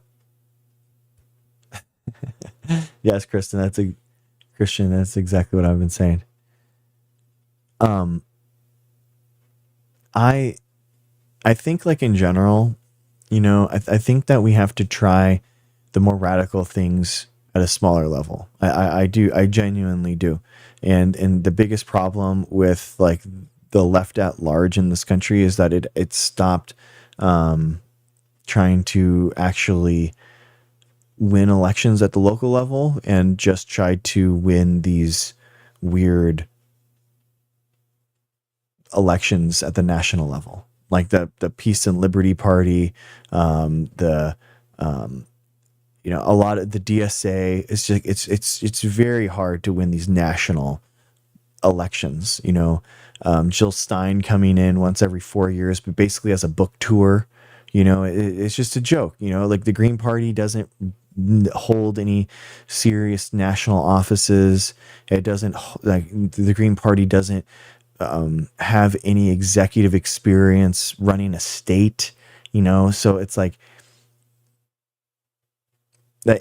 give me a break, man. There's a reason why people aren't just going to trust some random person to be the president of the United States. Like they haven't even shown that they can, do a state or a city yet, and they're begging to become the president of the United States. I mean, that's unhinged. So I think it's really important to start small on this kind of stuff, and it's good and it's better that way.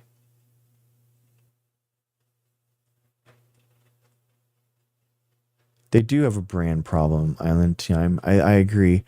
I do. I know. Yeah, Mrs. This is so true, Mrs. Because it's like a double election. It's like the accountability problem, where it's like Democrats can do have to be perfect, and the Republicans can do no wrong. It's wild to me. I'm thinking about. Well, I don't have it yet, but it'd be Make America Vaccinated Again. That would be the nonprofit that we were thinking about, a 501c4. We don't have enough money in order to do that.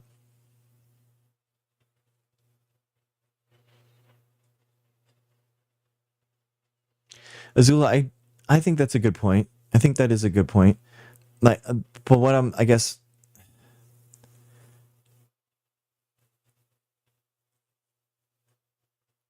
yeah. Well, I mean, we are literally battling against Maha Bill, so I think that that's the whole point. I'm not, guys. It's not a political party. It's not a political party.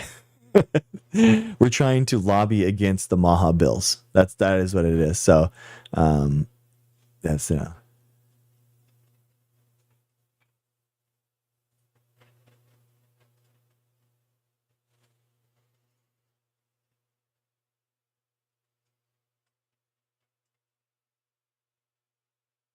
I know, Azula. I know.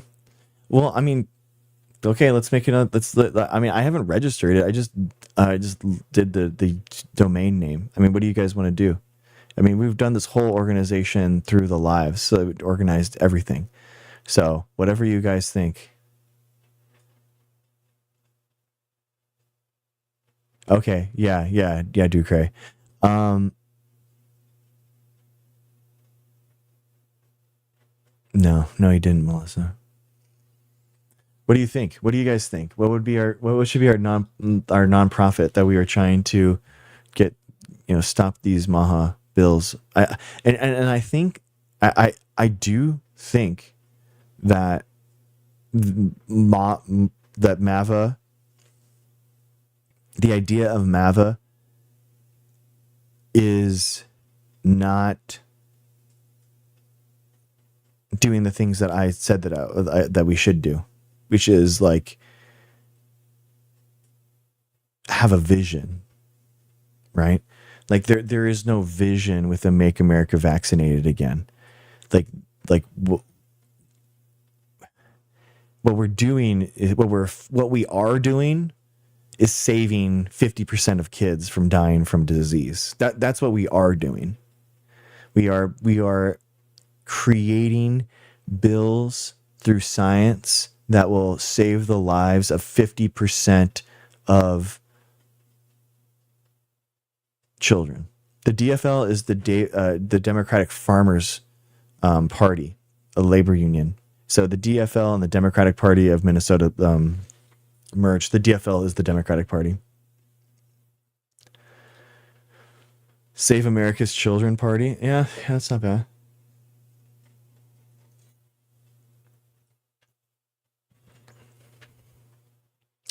Dude, Mrs. I think they're against it.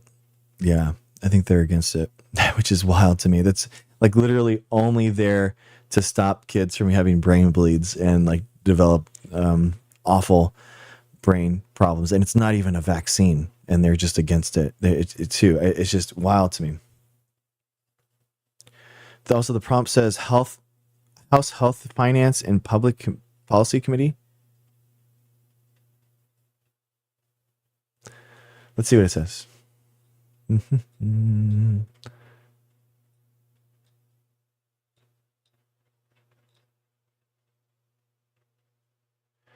Um,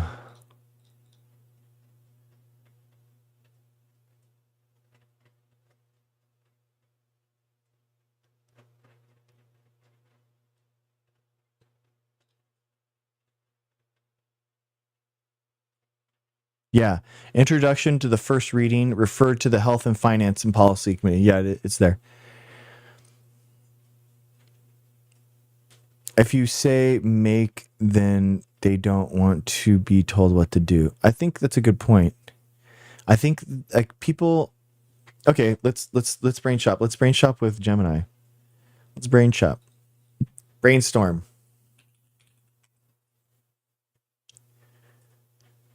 All right. This is how all political organizing starts now, from AI. Okay.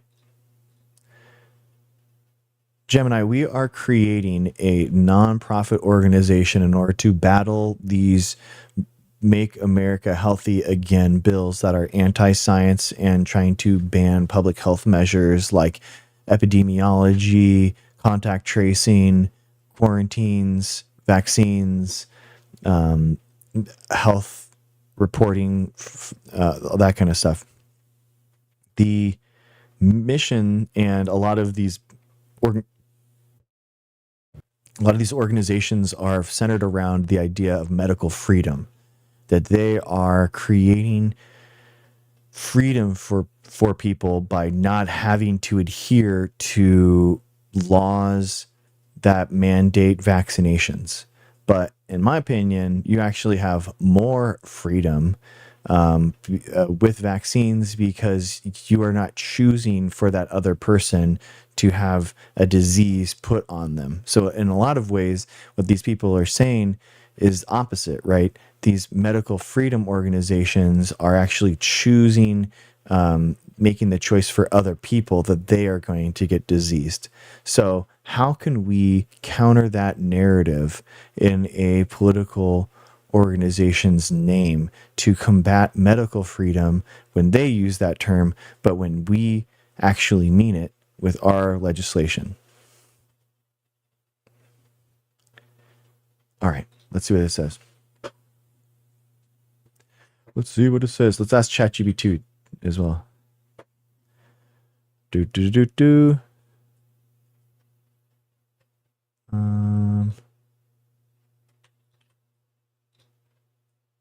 we go. Let's see what they say. Help us. Save us, AI. Save us. Science Squad.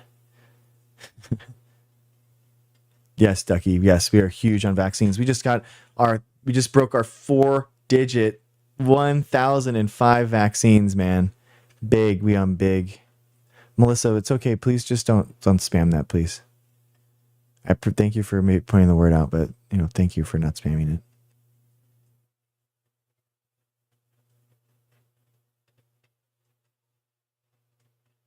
I appreciate you. Thank you for trying to get the word out, though. Okay. That's okay. That's okay. Okay, here we go. Naming strategies. Focus on reclaiming freedom. Alliance for Community Freedom. Americans for Health Freedom.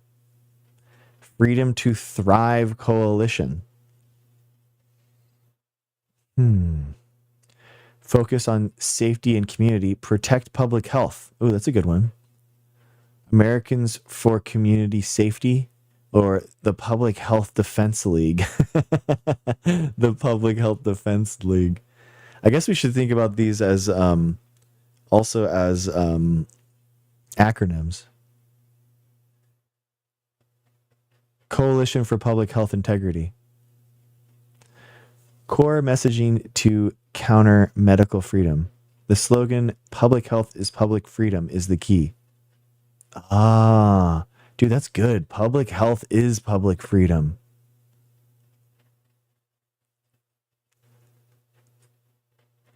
Freedom from disease, not freedom to spread disease. Ah, that's a good one. Their frame, government can't tell me what to put in my body. Your counter, your choice to refuse a vaccine is not an individual one. It is an active choice that imposes risk on my child, my elderly parent, and my immunocompromised neighbor. You don't have the freedom to harm others. The analogy, seatbelts and DUIs. Oh, that's crazy. I use Ducky. Oh, thank you so much for this the subscriber. Thank you, super fan. Thank you, Ducky. Appreciate you.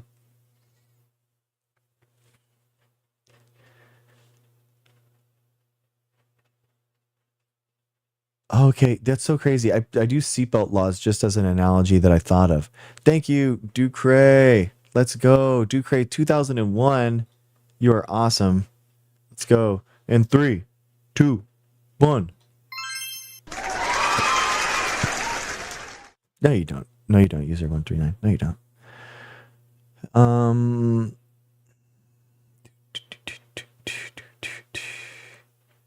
Okay.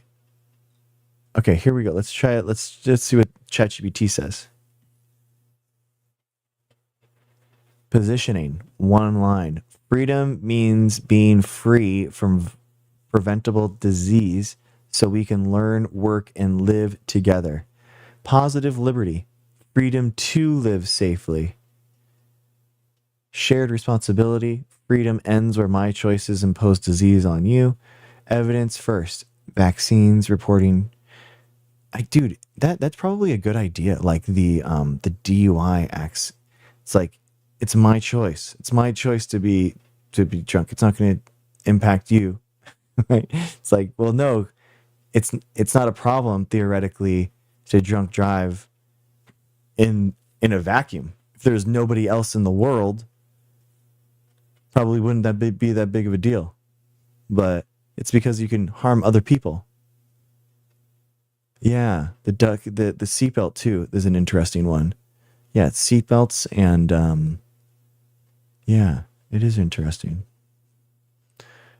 Oh, dude. Acronym plays. Oh, that's sick. Okay, here's the organization like lines of the organization name ideas with optional taglines. This is good. Freedom from Outbreaks Coalition. Freedom to Thrive Alliance. Liberty through health. Science that keeps us free. Rights and community. Right to health and safety. 5. Community Immunity Network. 6. Safe Communities Coalition. Science anchored. 7. Evidence for Freedom. 8. Civic Health Alliance. That's pretty good. 9. Public Health for All. Ooh, that'd be good. I think public health, I think that word is tough. Acronym plays. These are memorable and sign friendly. Safe. Science and freedom for everyone. Oh, that's sick. 11. Free. Freedom requires evidence and epidemiology. I don't know about that one. I don't know about that one. 12. Proof. Public rights of outbreak freedom. Okay, that's not good. Dude, I like safe. Science and freedom for everyone. That's a good one. Health measures keep society open. Oh, that's good. It'd be this.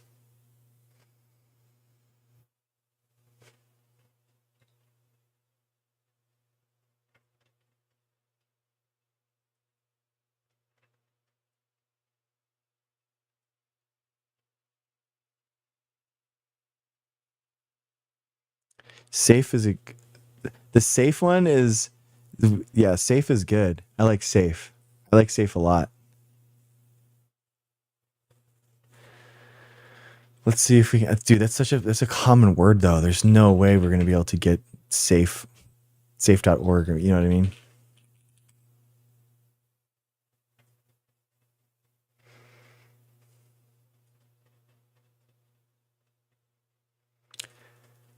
I mean, it's not like a yeah, dude. I mean, people have been fighting vaccines since the late '90s. You know, they've been around for a really long time, since 1796. So there's always been anti-science, anti-intellectualism in the United States. So it's not new. You know, there's nothing new with the anti-vax stuff now, dude. Vast. I like that. Vast. Vaccinate and secure tomorrow. That's a good one.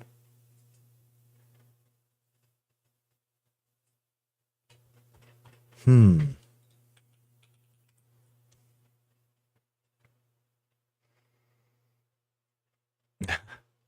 Man, all of these are so vast dot club, vast studio. I like yeah, vast. Here, you guys, let's take these to the Discord.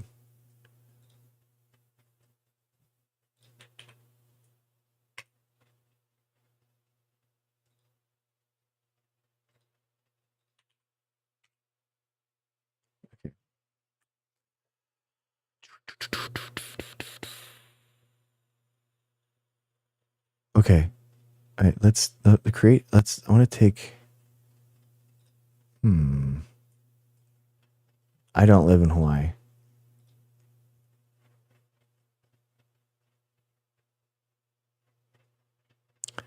Alliance. Do we like any of the Gemini ones? Alliance for Community Freedom, Americans for Health Freedom, Freedom to Thrive Coalition. Next one, Protect Public Health, Americans for Community Safety, the Public Health Defense League. That sounds so boring. Alliance for Responsible Health, Center for Science and Public Health, Coalition for Public Health Integrity. Seems so. Freedom to Thrive.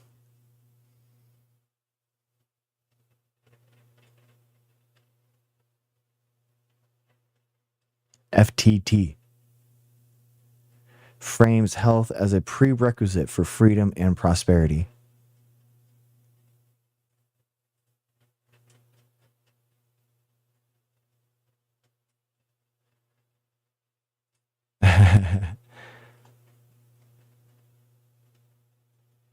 Freedom to live fully.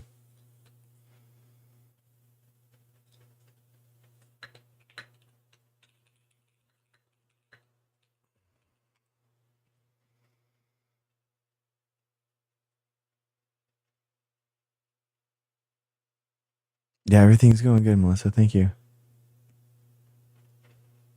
Hmm.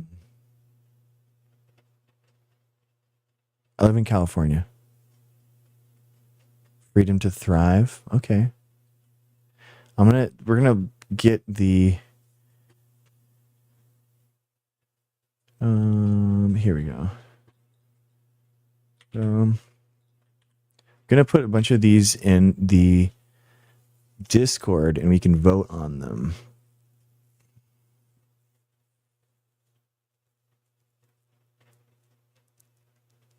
Yeah, I think I like ChatGPT's a little bit more.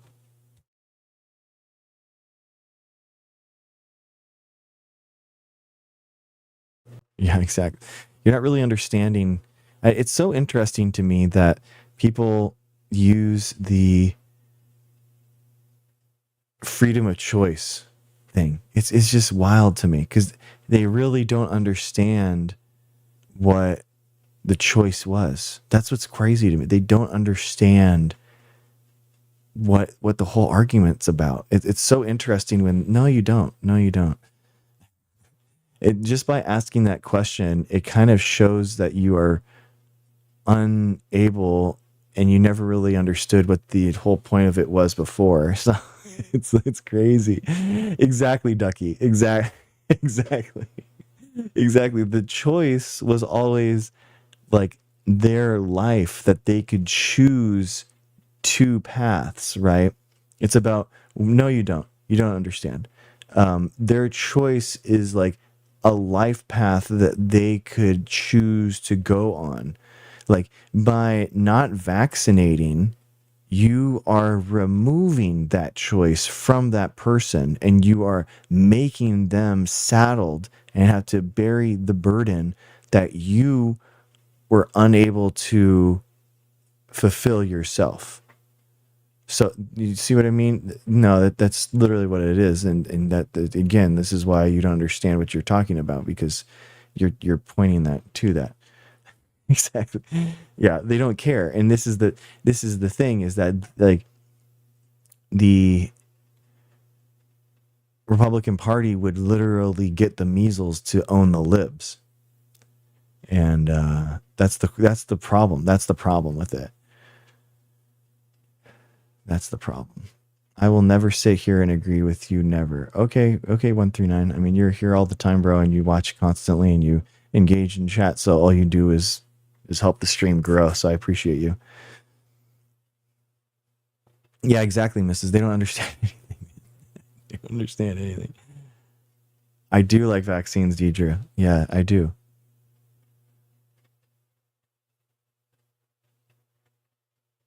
Yeah, that's not true stuff at all. No, you're not doing anything, user. Yeah, what do you, who are you fighting, dude? Like who are you fighting? You're fighting me? Like what are you what are you talking about?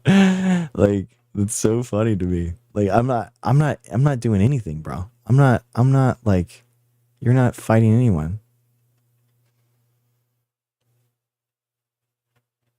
I am very honored that you would think that we have so much say in um in these bills. I That's incredible. Thank you.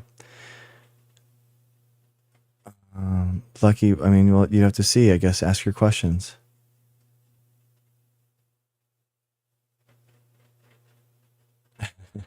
Alana, I agree with you.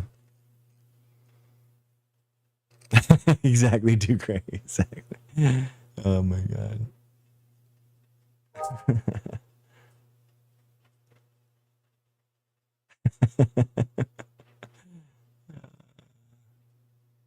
Okay, that's fine, user. It's fine. But do you think is but who do you think is the best candidate for both parties in 28? I mean, Newsom for sure. Um, Man, if I was a Republican, that's a really interesting question. I think who has the best chance to win and to keep like Republicans are how should I say this? Republicans are conducting themselves as if Democrats will never hold the presidency again. Like, you know, Republicans are conducting themselves with the presidency and the powers of the presidency and the government as if the Democrats never win another election, because they would never want to see the Democrats use any of this power like they're using it right now. So in the guise of Republicans need to do whatever they can in order to stop Democrats from ever becoming powerful again, I think that Trump is the only option there. I think that he's the only one. How about irrational, insane Republicans? Helen, I'd wish that they would exist, but I don't think so. I think that there might be a time when I agree with you, Duke. I think it's Trump. It's only Trump that on the Republican side, because he's the only one that can withhold the type of power that the Republicans are expecting to have He's like, even if it's only for another 5 years after 2028, like I don't think that there's really any. I don't know if there's any Republican Party after Trump. You know what I mean? They might just spin off into a whole new different thing. Call themselves the Republican Party, but this iteration is obviously going to be dead, done. Like it's just yeah, because it's all about subservience. So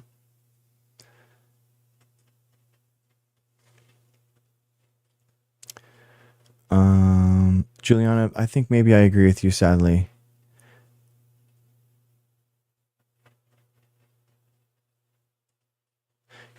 Gavin can't be the nominee because of redistricting in 2032. What do you mean by that? Some Bill Clinton. Yeah, I mean, I think that you Island. Oh, if you think that's true, that they'd nuke the filibuster today. Island. I think that they will. I think that they will nuke the filibuster. I do. Yeah, I don't think that there's I don't think Trump's not going to allow it. Yeah.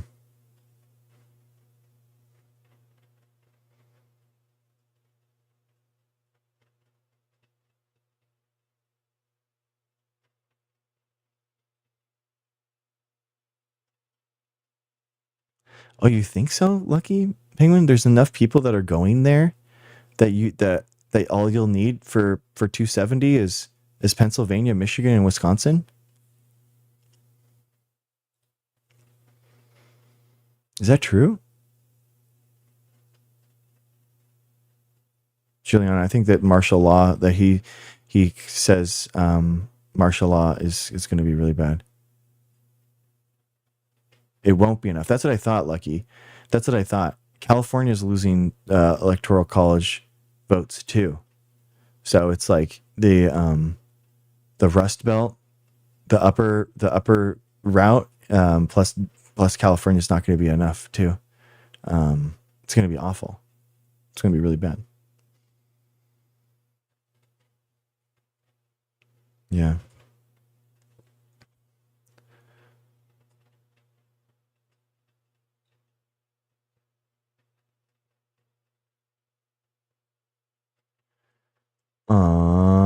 Okay, guys.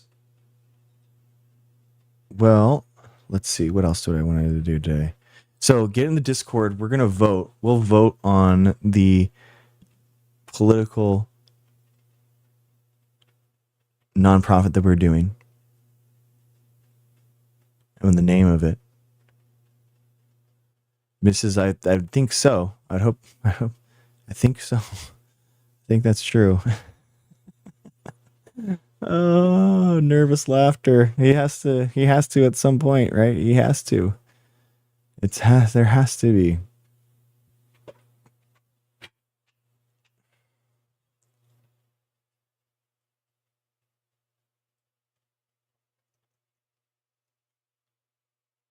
Oh, he's definitely they're gonna use the same thing. Ducre, they're gonna use the same judicial route that they used before to get him through, because they already had the constitutional amendment banning someone with that had done a political insurrection. So they're going to say the same thing. They're going to say the states can't decide who votes in a federal election. Like, the states don't have the capability. They run the elections. They don't decide who is the thing that actually changes it. And they'll use the exact same strategy. So they're going to get through for sure. Yeah. Which chat are we going to use to vote in? Do you have to be a subscriber to vote? No, Juliana, just do the Discord, and then we'll just do it there. Yeah, the Discord and stuff. We just have like a couple of them. Safe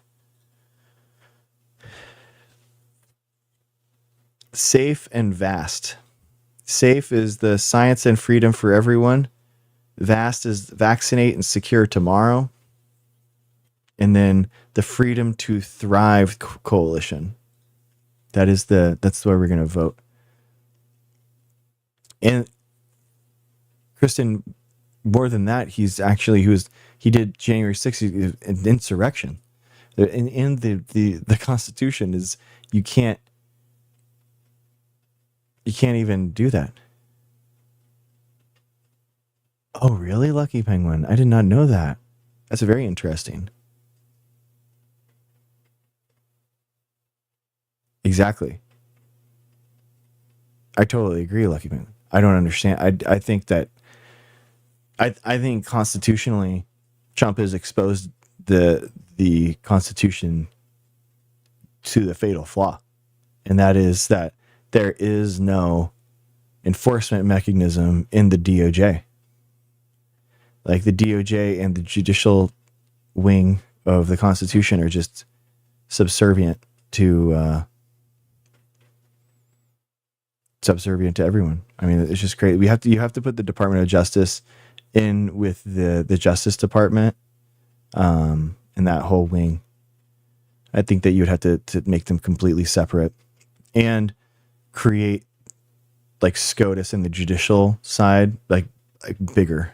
I think you have to like make it way bigger because basically as it is right now, the SCOTUS and the judges are kind of like a function that's created by the House, and that's the idea: is the House and the Senate are the managers basically of SCOTUS, and all the judges they staff them, they impeach them, all that kind of stuff. And I think you have to change that. You have to change that. Yeah, exactly, Deb. Yeah, that's one of the biggest problems is that they do have no ways.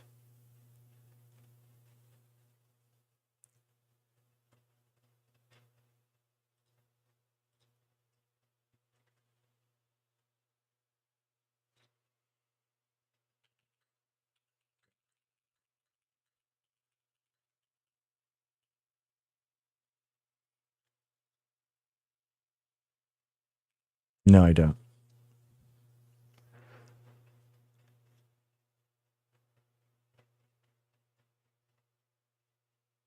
Yeah, I think so, Lucky. Exactly. But is the U.S. Marshals alone? Is that enough? I would say like the entire Department of Justice like has to be under there. You know what I mean? Like it has to be. Yeah, I agree. I would say the entire DOJ, man. It's crazy.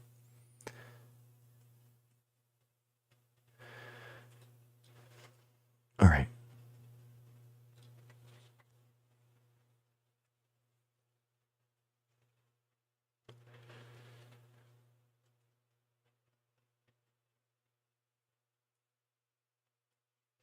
Oh, what was that? Special Prosecutor Act. Wikipedia USA. Special counsel?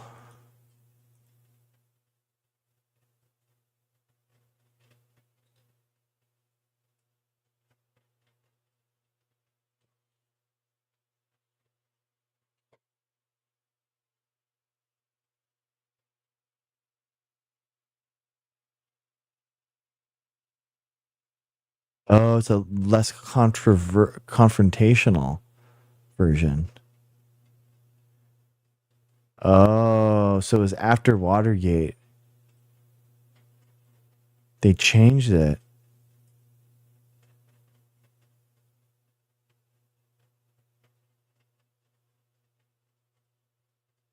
Yeah, it's a special counsel as opposed to a special prosecutor. Ah, interesting.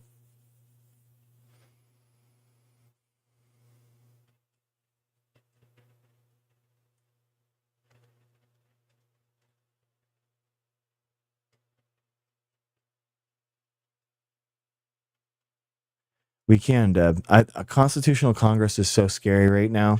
I mean, that is like what Bannon and all those guys would love to have happen. They would love to have a constitutional Congress right now because the power in capital would just rewrite the entire Constitution. The entire Constitution would change. And that's a big problem, man. I mean, that we would have such an exorbitant amount of problems with the capital just doing it all right now. Redoing everything.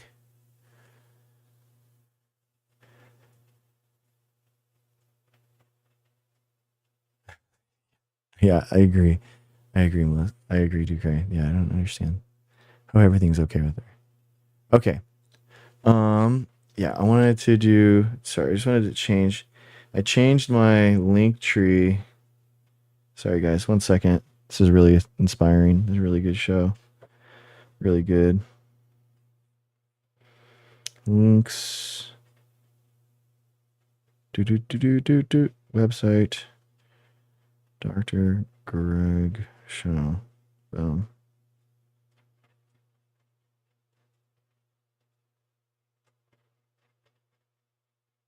This is really good. Really good. Boom.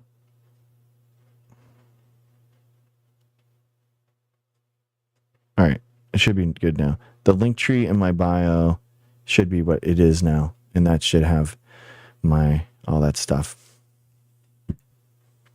Yeah, Lucky Penguin. Yeah, man.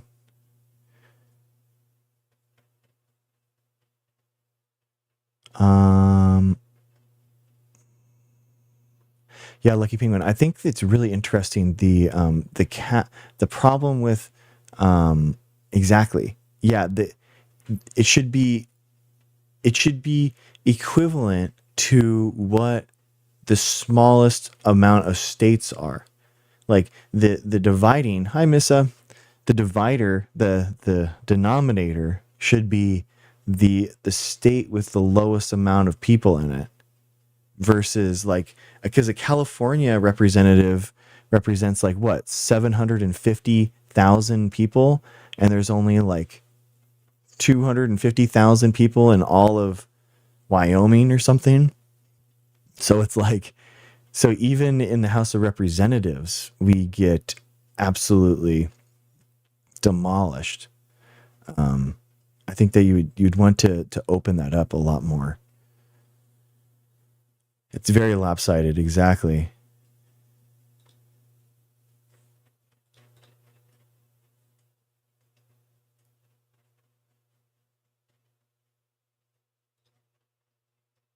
Okay, cool. Cool.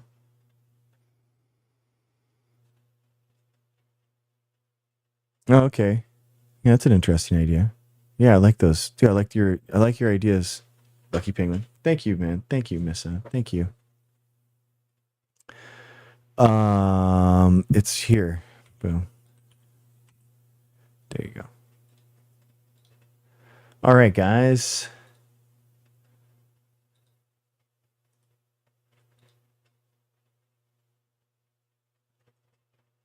Research it. All right, guys. Let's do shout outs.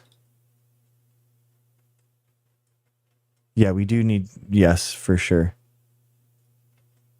Oops, not this yet. Sorry.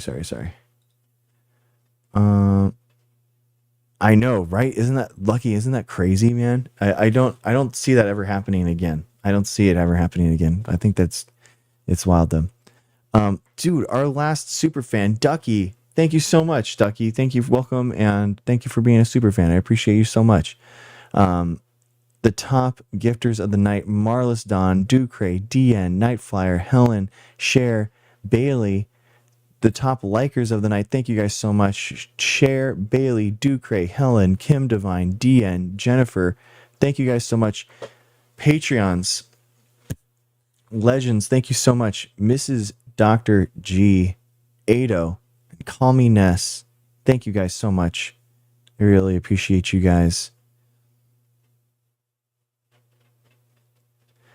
Yeah, Lucky. I think they are trying to win back some of these seats and trying to solidify it so that it's they want to rule the house for 40 years straight. That's what they're trying to do. It's so obvious, you know what I mean? They're trying to stack the books so that it's just impossible for the Democrats to win.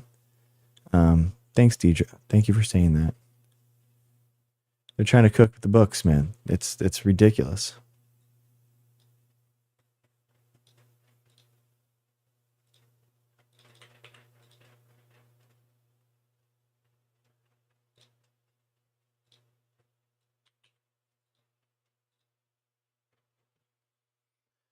The thing is, the caucus used to be split between liberals and conservatives. Now it's all liberals, so it's easier for Republicans to learn. Yeah, Agnes, we did. We just did it today. No, I'm not in Saskatchewan. Sorry. No.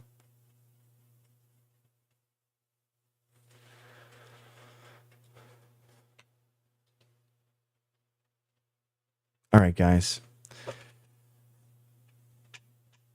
Oh, okay.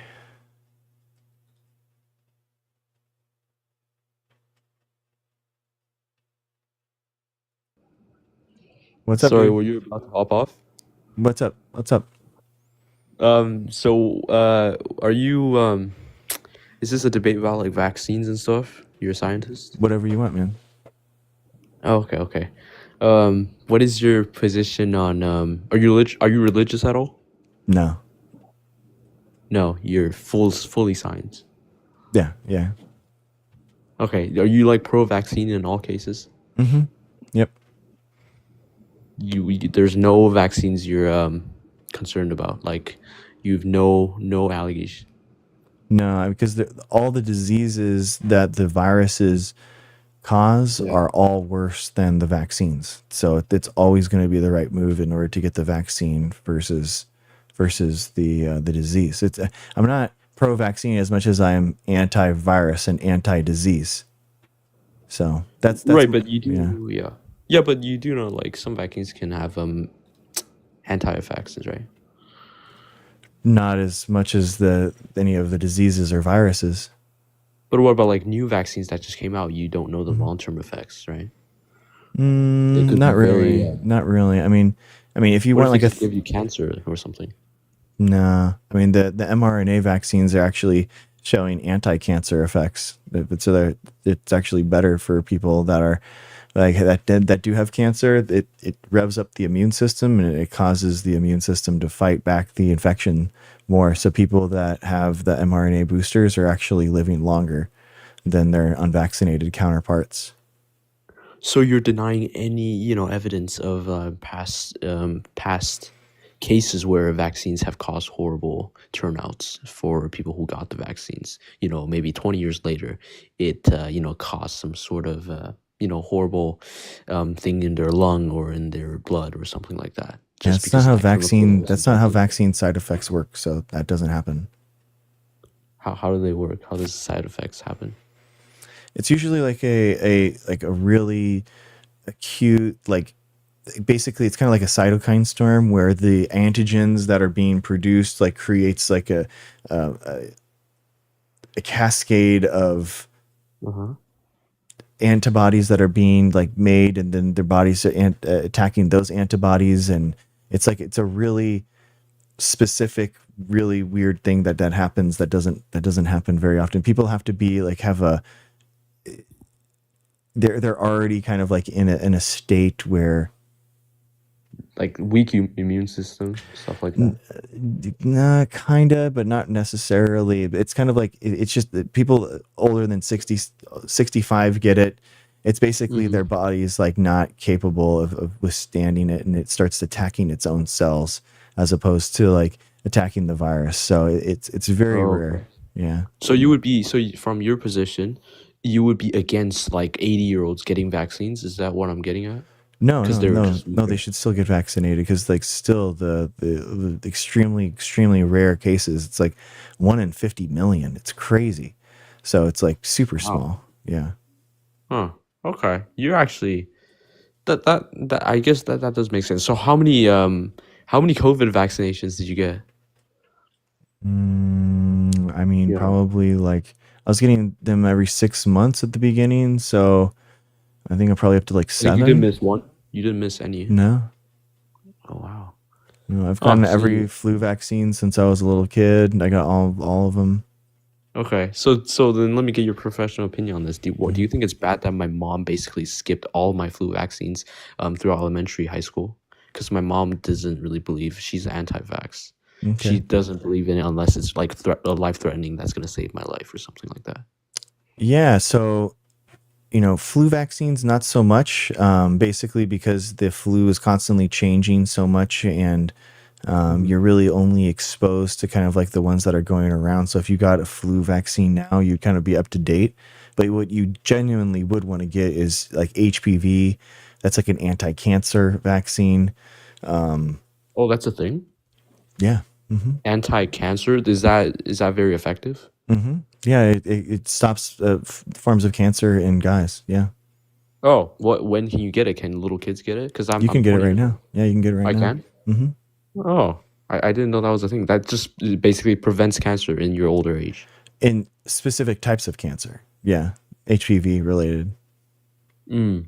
Okay. Hmm. But for how about for women? Does that stop like breast cancers and stuff? Is that also related? No, no, it's going to be different. Oh, okay, okay, I got it. Hmm.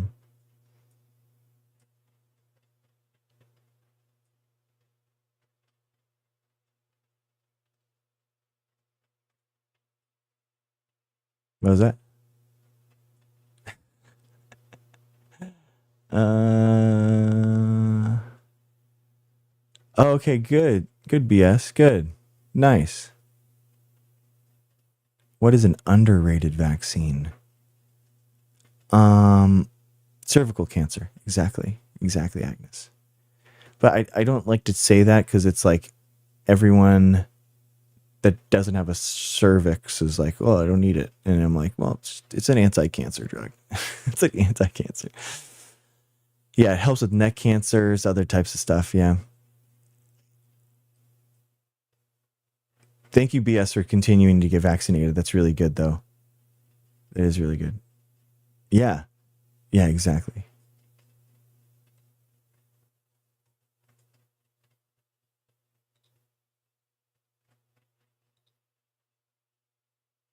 Yeah.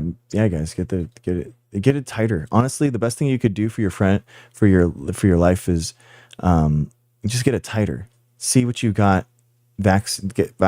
vaccinated, and if you didn't get vaccinated, get it done. Oh, thank you, Kathleen, for all the gifts. I appreciate you. I got vaccinated. Awesome, Christy. What'd you get vaccinated with?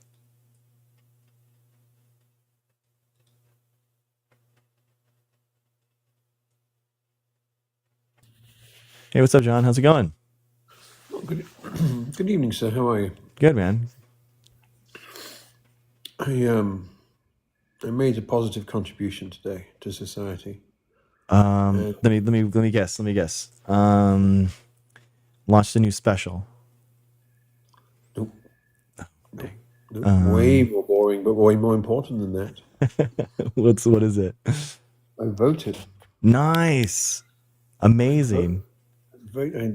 I did my first American, Love it. I love it. Thank you. for myself and 14 dead friends. No, um, True. True. yeah.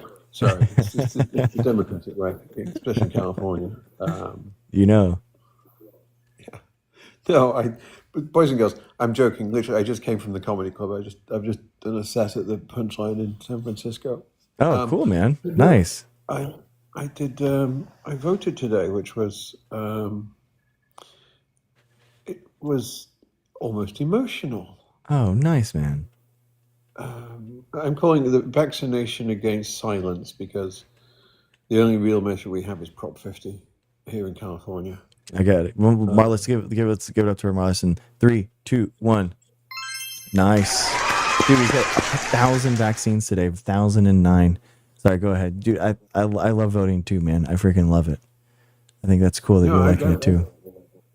well, liking's not the word. It's. I was thinking about it. It is a task, not an action. It Mm, is, it is something we are required to do because silence is acquiescence. Even if you don't agree with, the things I voted for, should you not vote against me, yeah. then you are accepting of the consequences. I think we've learned that Yeah, as you're talking about right now. I mean, you're being nice about this. I'm over here in my stupid corner, pointing out that the growth in firearms isn't a bad thing because also the number one contributor to people unaliving themselves is having those things. I mean, so Yeah. essentially, the system works itself out. Is that dark? Yes, Yeah. very. But I mix military intelligence, and darkness is where I start my day before I take the medication. Yeah. Um, I hate yeah, how no, I hate how those people are. Well, people that are more likely to own firearms are more likely to end their life, and it's the number one way that people are their life is ended every year from firearms, and people minimize that. I'm telling for chat, minimizing that, and I think it's so sick because it's like it minimizes these people that would be alive if they had gone with other means that are less successful. You know what I yeah, mean? And it's just like it's so gross to me that we just kind of like say like, oh, there it is. Those I think it's like 40,000 people. That's a lot of people. it is. It is. It's an ungodly number. Mm-hmm. But I often hear rhetoric, especially in TikTok lives, because this is in real life. Like, oh well, you're British. What about all this? What about all the knifing? It's like, yeah. What Yeah. about it? Yes, we had a horrible situation where there's two people today who were offed. However, just for Yeah. context, two people on a train Yeah. today. However, in America, because it was Sunday, Yeah. 220 people Yeah. with Exactly. few pews. And you know what it'll be tomorrow, Greg? Be another 220. And Yeah. That's on wild, Tuesday, man. there'll be another 220. And those aren't self-inflicted. Those are what they call violent crimes. Yeah. Exactly. It's And just the to correct the irony, record, 27,000 in 2023 were died by firearm. So by suicide. in the UK, the total number of people who were unalived Mm-hmm. by what they call violent means, which is basically from a neck tourniquet up, Mm-hmm. including a butter knife. I don't know if Mm-hmm. somebody was alive with a butter knife. Was 268 people 3 years ago. Mm. That was the totality, not in a That's day. wild, No, no. dude. That's The wild. totality was 260. Population of 67 million versus 330 million. Yeah. 268 in a year, 220 a day, and that's through just one means. That's crazy, man. It's so No sad. car. Yeah. When will we start caring about one another in Americans? That's what I don't understand. Like when do we actually start saying that like, man, these people that are not here anymore, they could have been. These are preventable. That's what's the frustrating part to me is that so many like frame this as just it's just the cost of being us, but it's like these are preventable deaths, man. Yeah. What is the point of all the money we spent on cancer research Mm-hmm. and Alzheimer research if so many people aren't going to make it that far? Like It's a good point. we're willing to invest in all of this preventative stuff, Yeah. of this therapy stuff, and yet the single biggest cause of people is people vaccinating themselves with lead. Okay, that was a cheap joke. That wasn't. It wasn't even a good No, one. it's true though, dude. Swing and a miss. Man. Meanwhile, oh my God, so RFK Jr. is walking back his Tylenol claims while Mr. Paxton in Texas is suing Tylenol, saying, well, we're going to Yeah. reference RFK's statements and findings. And RFK saying, yeah, don't look too close at those. I was Yeah. I was doing opium at the time. I mean, he was like, we have to find the studies. We have to do the studies in order to make our claims. And you're like, that's usually it's the opposite way. You kind of like do the studies first, and then that gets you the claims. And then they were just like, but yeah, it's, Respectfully, doctor. You're using. I don't know which trade school you got it from. I don't even know that welding came with a doctorate. But anyway, It's Cash Patel's just like podcasting certificate, you know. the MAGA do not like Mr. Patel. I He know. is. I'm not saying. I'll be clear.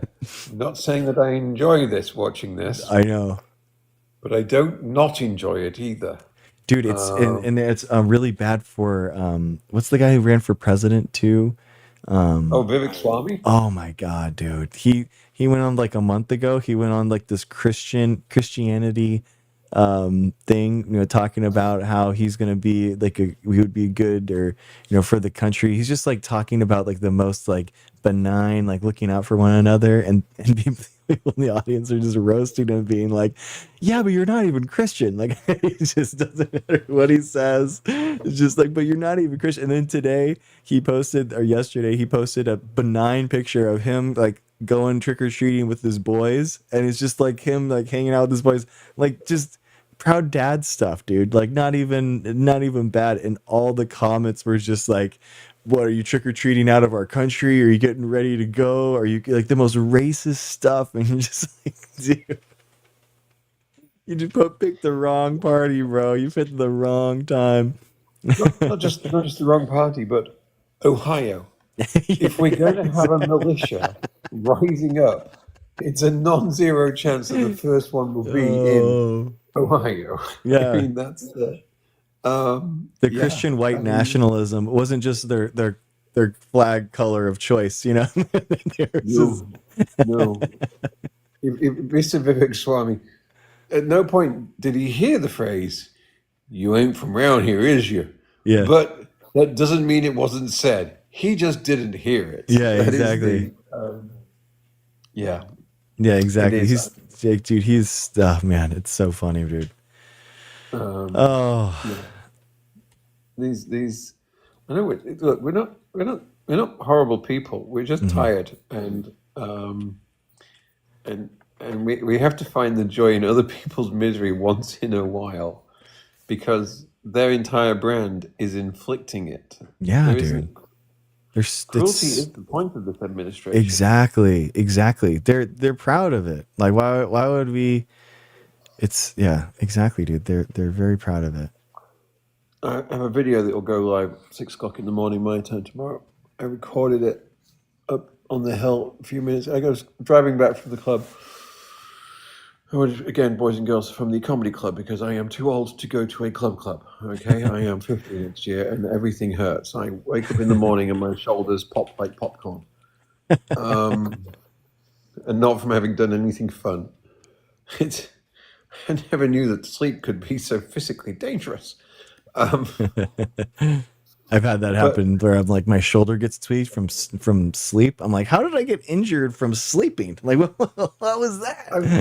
I've just gone through my 5th round of PT, and I have been doing the exercises religiously because I made the mistake of starting to sleep on my left shoulder. Because at some point I thought, well, let's try something new. And so now I have to. Yeah, well, there's an MRI in it. So there's an MRI tomorrow to find the tear, because they now know there is one. Dang! Oh no! Yeah, it is. It is one of those, getting old gracefully. But I was driving back, and I I love driving at night. It is my thing, because there's not a hypnotic quality, but I don't want to say like getting a trance, boys and girls, because I don't want it to sound dangerous, but it's a very nice Audi all-electric SUV, and it pretty much drives itself. Nice. You just press 2 buttons, and it sticks in the lane, and yeah. And it gives you, and I love doing thought experiments. So I wrote down 2 things to think about, and I put them on a Post-it note, and I stick them on the dashboard, on the dashboard above the sat nav screen. And I have to. No, you tabbed out. Well, I didn't. My phone was taken over by the dishwasher. Of course. Because this house is smart. Everything in it except me is smart. Dude, I hate it. And every time you have to like open up the something, like it's always needs to be updated again. And you're like, Mhm. dude, can you just stop updating every single time that I need something? I need to pay my parking. I don't need to update an app in order to open the thing. There has to be a law. Like every year we just update everything once a year. Like all the apps get updated. Okay, speaking as someone who works in product-led growth, no. Um, I won't tell you how to be a doctor of welding. You don't need to tell me how to do product management. Um, however, however, I do believe, and this is, ladies, please don't come for me, okay? Hmm.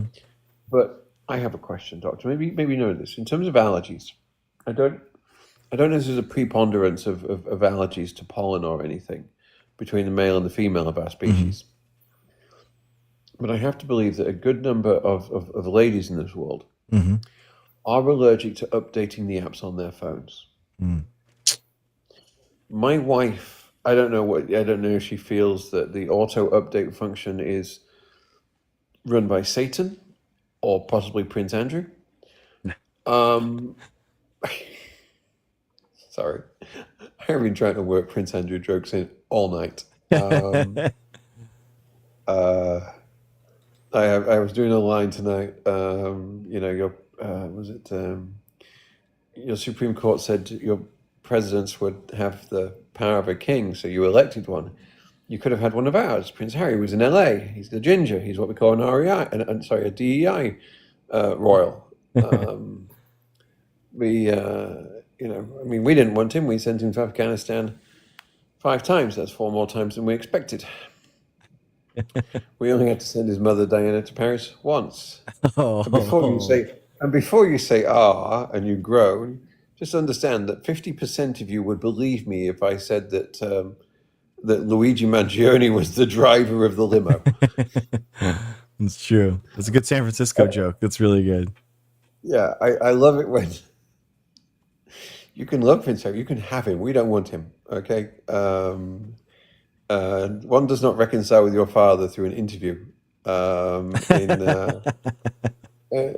with on primetime TV. One writes, he says, "His dad, I'm sorry, I've been a twat." That is the Yeah. letter you write, verbatim.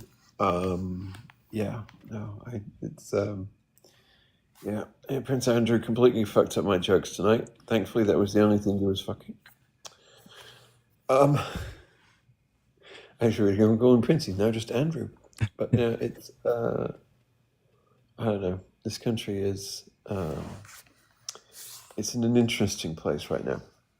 For sure. How concerned? Here's a good. How concerned I am about Reform, AFD, and the National Rally. They're polling first. Let me quantify that for you, Stoogie. I don't give a shit. Now I don't really think I'm sitting on the fence on this one. It's a valid question, but if you look outside right now, it's dark, which Hmm. means it's California, and I live here. My My Brexit was incredibly successful. I have an American wife and an anchor baby. That used to be a joke. Now I ask my audience if they want ice in their drinks or if they want me to tell them if ice is at the back door. Um, and user, you don't need to tell me I'm not funny. You didn't buy a ticket. Okay, what I say, I will give you a refund. Oh, this is a Bernie sign. This is a Bernie sign. This is a DNA. And then these are Yes. my figures from my PhD. So this is like algae and carbon nanotubes, and then them interfacing together and showing that the DNA got inside the chloroplast. So, yeah. Yeah. You see, I can identify with that. I spent a lifetime trying to put my DNA in other things, but that was a very different. Yeah, dude, it's crazy. I mean, the nanoparticles kind of like act as a virus trying to get into the cells and try to Okay, infect you. I thought I thought that was a reference to little people when they have intercourse, but I see where you're going with this. Okay, that makes me. Yeah. By the way, I could not think what the politically correct word for that was to use their boys and girls. It's too. Hmm. It's midnight. I It's don't. all good. It's all good. The full lexicon isn't available. And for those of you that don't know what lexicon is, She's performing at the Pink Poodle with her mother tonight. It's Lexi's gone. Lexi's gone. yeah. Use tens, not singles, boys and girls. All right, I've got to get this. The ridiculous thing is I have a keynote on Tuesday, and I have to submit these slides in the next hour. Oh shit! Nice. Well, I turn into a pumpkin at midnight, so I gotta go myself. So yeah. Anyway, well, thanks, man. Godspeed, Doctor. Thank you, man. Godspeed. Appreciate you. Be well. Yeah, see ya. It went well. Wood, thank you. So we're still like waiting for the offer and all that kind of stuff. But, Stoogie, I don't understand how the parasite pro-choice argument. That doesn't make any sense to me. I mean, parasites. Do you mean the life of the parasite? So, no, usually don't. Yeah.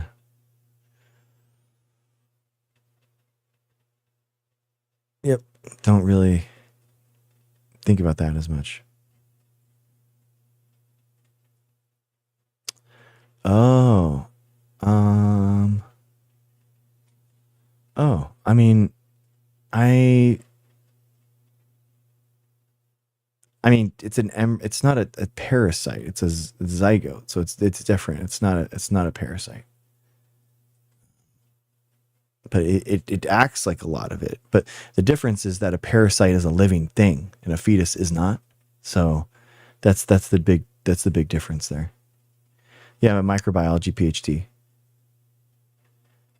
Yeah, I was able to show that my thesis is actually in my link tree. So I published it. You can check it out. I don't know. Why not? I don't know. So yeah. Could be reactive oxygen species, could be a lot of different things. My link tree is in my profile. So if you go to my profile, it's just the Dr. Greg show. Let's see.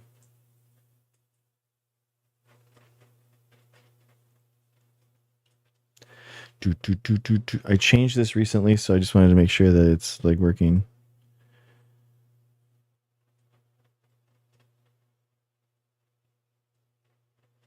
Yeah, if you go to Linktree, Dr. Greg Show, and then boom.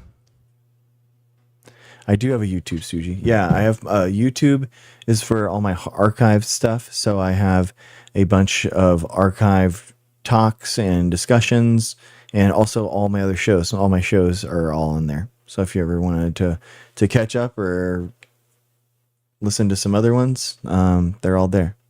Yeah. Nice, Diva. Cool. Oh, nice. Chrissy went to sleep and she wanted... Okay, let's give it up for Chrissy then. Nice. Wow, 1011. That's awesome, guys. Let's give it up for Chrissy in 3, 2, 1. Yes. So cool, man. I think it's so crazy. 1,011 vaccines.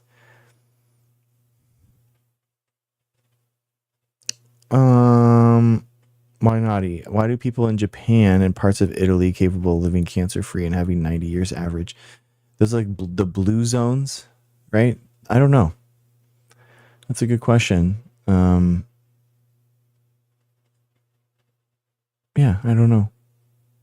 Could be a lot of like environmental factors. Yeah, like food, genetics. You know, like that. I mean, their diet. I don't know. It could be. You know, could be.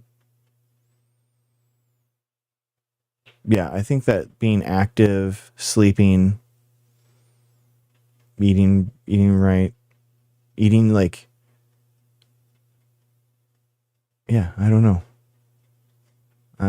I mean, our life expectancy in California is like what, 83? So 90 isn't that much higher.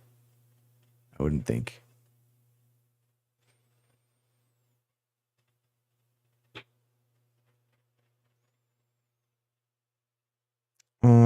Why not? I mean, also, like, you know, the sun damages your DNA from your, you know, from your skin. I don't know if it's like, it's not changing all your DNA.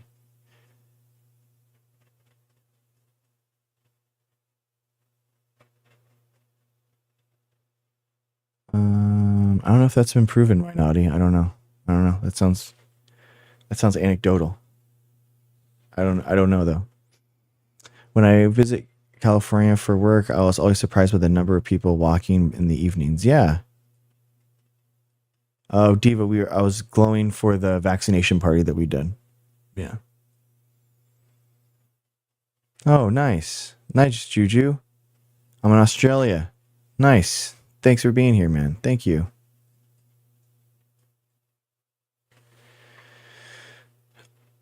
I don't see your link tree in your bio here. Okay. Okay, so what do you want my link to, dude? I can help you. Sorry. My Instagram. Here, I'll just throw you guys my links. It's cool. It's cool. This is the link tree to this. That's my link tree to my YouTube is the other big thing I would say. The YouTube is the bigger one. Oh, I think, you know what?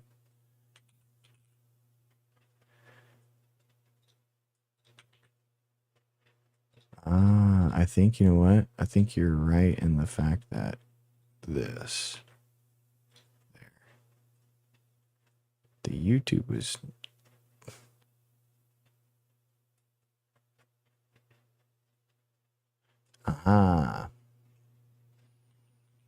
okay, here's the YouTube.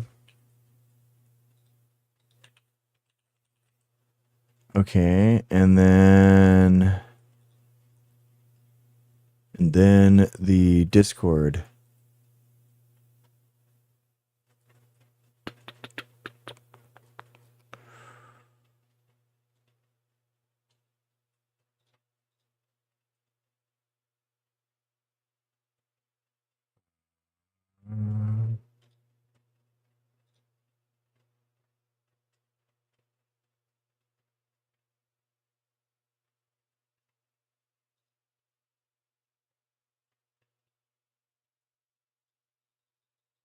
Oh. Oh, I think that's why. Oh, that's so weird. Here we go. I think I found why we're having these problems with the link tree. Weird. All right, here we go. Never generate link. Here you go, man. Going to bed. Probably. Sorry, man. What's up, bud? Jen says, sorry, yeah, we're going to bed soon. Sorry, man. We're just trying to help Island Time Soap out. Island Time Soap, once you get it, man, then I'm gonna just take out. But I'm in Florida. How severe do you view DeSantis's health policy versus the Trump administration's less? I mean, Stugio, they are passing that anti-public health stuff everywhere. So it's not just in Florida. I mean, that's what we're following, and that's why we're trying to push all of these Maha bills down. That's what this is. The action.drgregshow.com. That gives you to the the actions where we're trying to organize to stop some of this madness. So I'm with you. It's bad. It's very bad. I don't know. It's all aligned, with what they're doing all over the country. So I don't think that it's necessarily worse.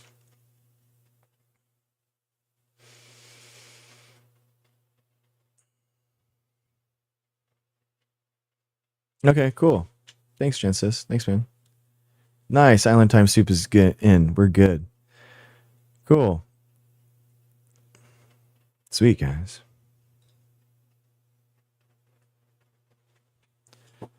Cool, dude. All right, guys. Well, Dr. Greg Show on Instagram and YouTube. Usually like 9. I've been coming on like around 9:30 Pacific time, and yeah, been doing that. And yeah, guys, we've been checking. If you're not aware, we just added Minnesota to our action plans, guys. Action planned on Minnesota. We are fighting these Maha bills. 423. We are focusing on 4 different states right now: New Hampshire, Massachusetts, Michigan, and Minnesota. New Hampshire is actually banning a vaccine program that gives out free vaccines to young kids. No idea how you could be against that, but you are. And then Massachusetts is trying to lax the personal provisions, and Michigan is trying to ban mRNA in order to work. Oh, lucky penguin. Oh, Minnesota. Yeah, Minnesota is trying to ban mRNA technology.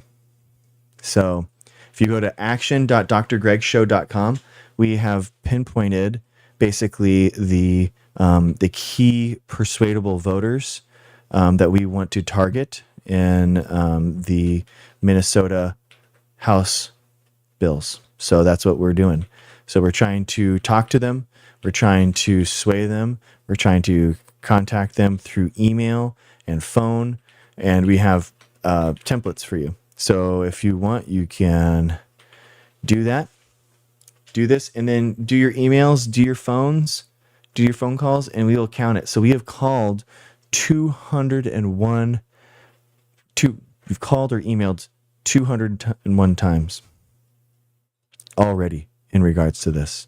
So we are not messing around. Oh, DN, I sent 5 emails for New Hampshire. We'll work on the others. Let's go. DN, you're awesome, dude. DN 206 for our actions, guys. Give it up for DN. And 3, we spam X in chat for actions. 3, 2, 1. Nice, dude. Oh, lucky you don't have to sign up at all, man. You just do it. You just go to action.drgregshow.com, and that's what you do. Yeah, you can email, you can call. We have the templates all ready for you. And just come out, hang out in our Discord. That's like the main place that we are organizing. So this is a TikTok stream, guys, but this is not a passive project. We really feel like we can impact our world in a positive way. And I really do think that. And I think that we can organize to make things better. That's my goal. That's my goal. It's been 2 months, Lucky. So 2 months, we gotten about 500 vaccines a month. So pretty cool. It's pretty cool. I'm excited to see where it goes, man. I never thought it would get to 1,000 in a year. So I'm like blown away, dude. I'm blown away. Yeah, exactly, man. Yeah, as the stream grows, I think that more people will be interested in coming and talking about it and stuff. So yeah, man.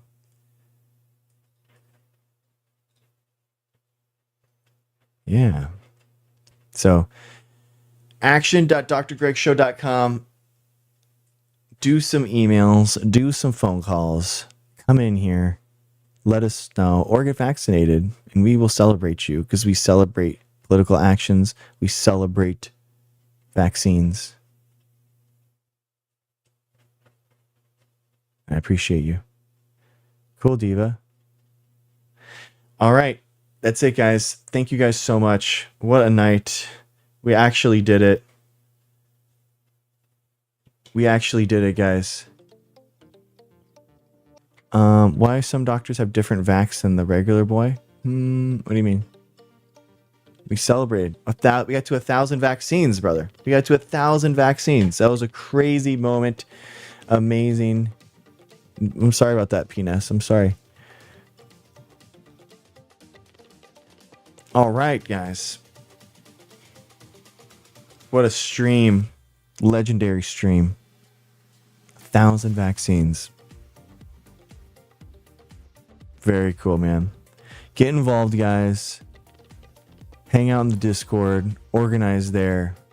I'll see you tomorrow, 9:30 Pacific time. And we'll hang out again. Do it again. Do it again. We will fight this stuff. Let's do it. Peace. Peace. Have a good one, guys. Have a good one. Peace.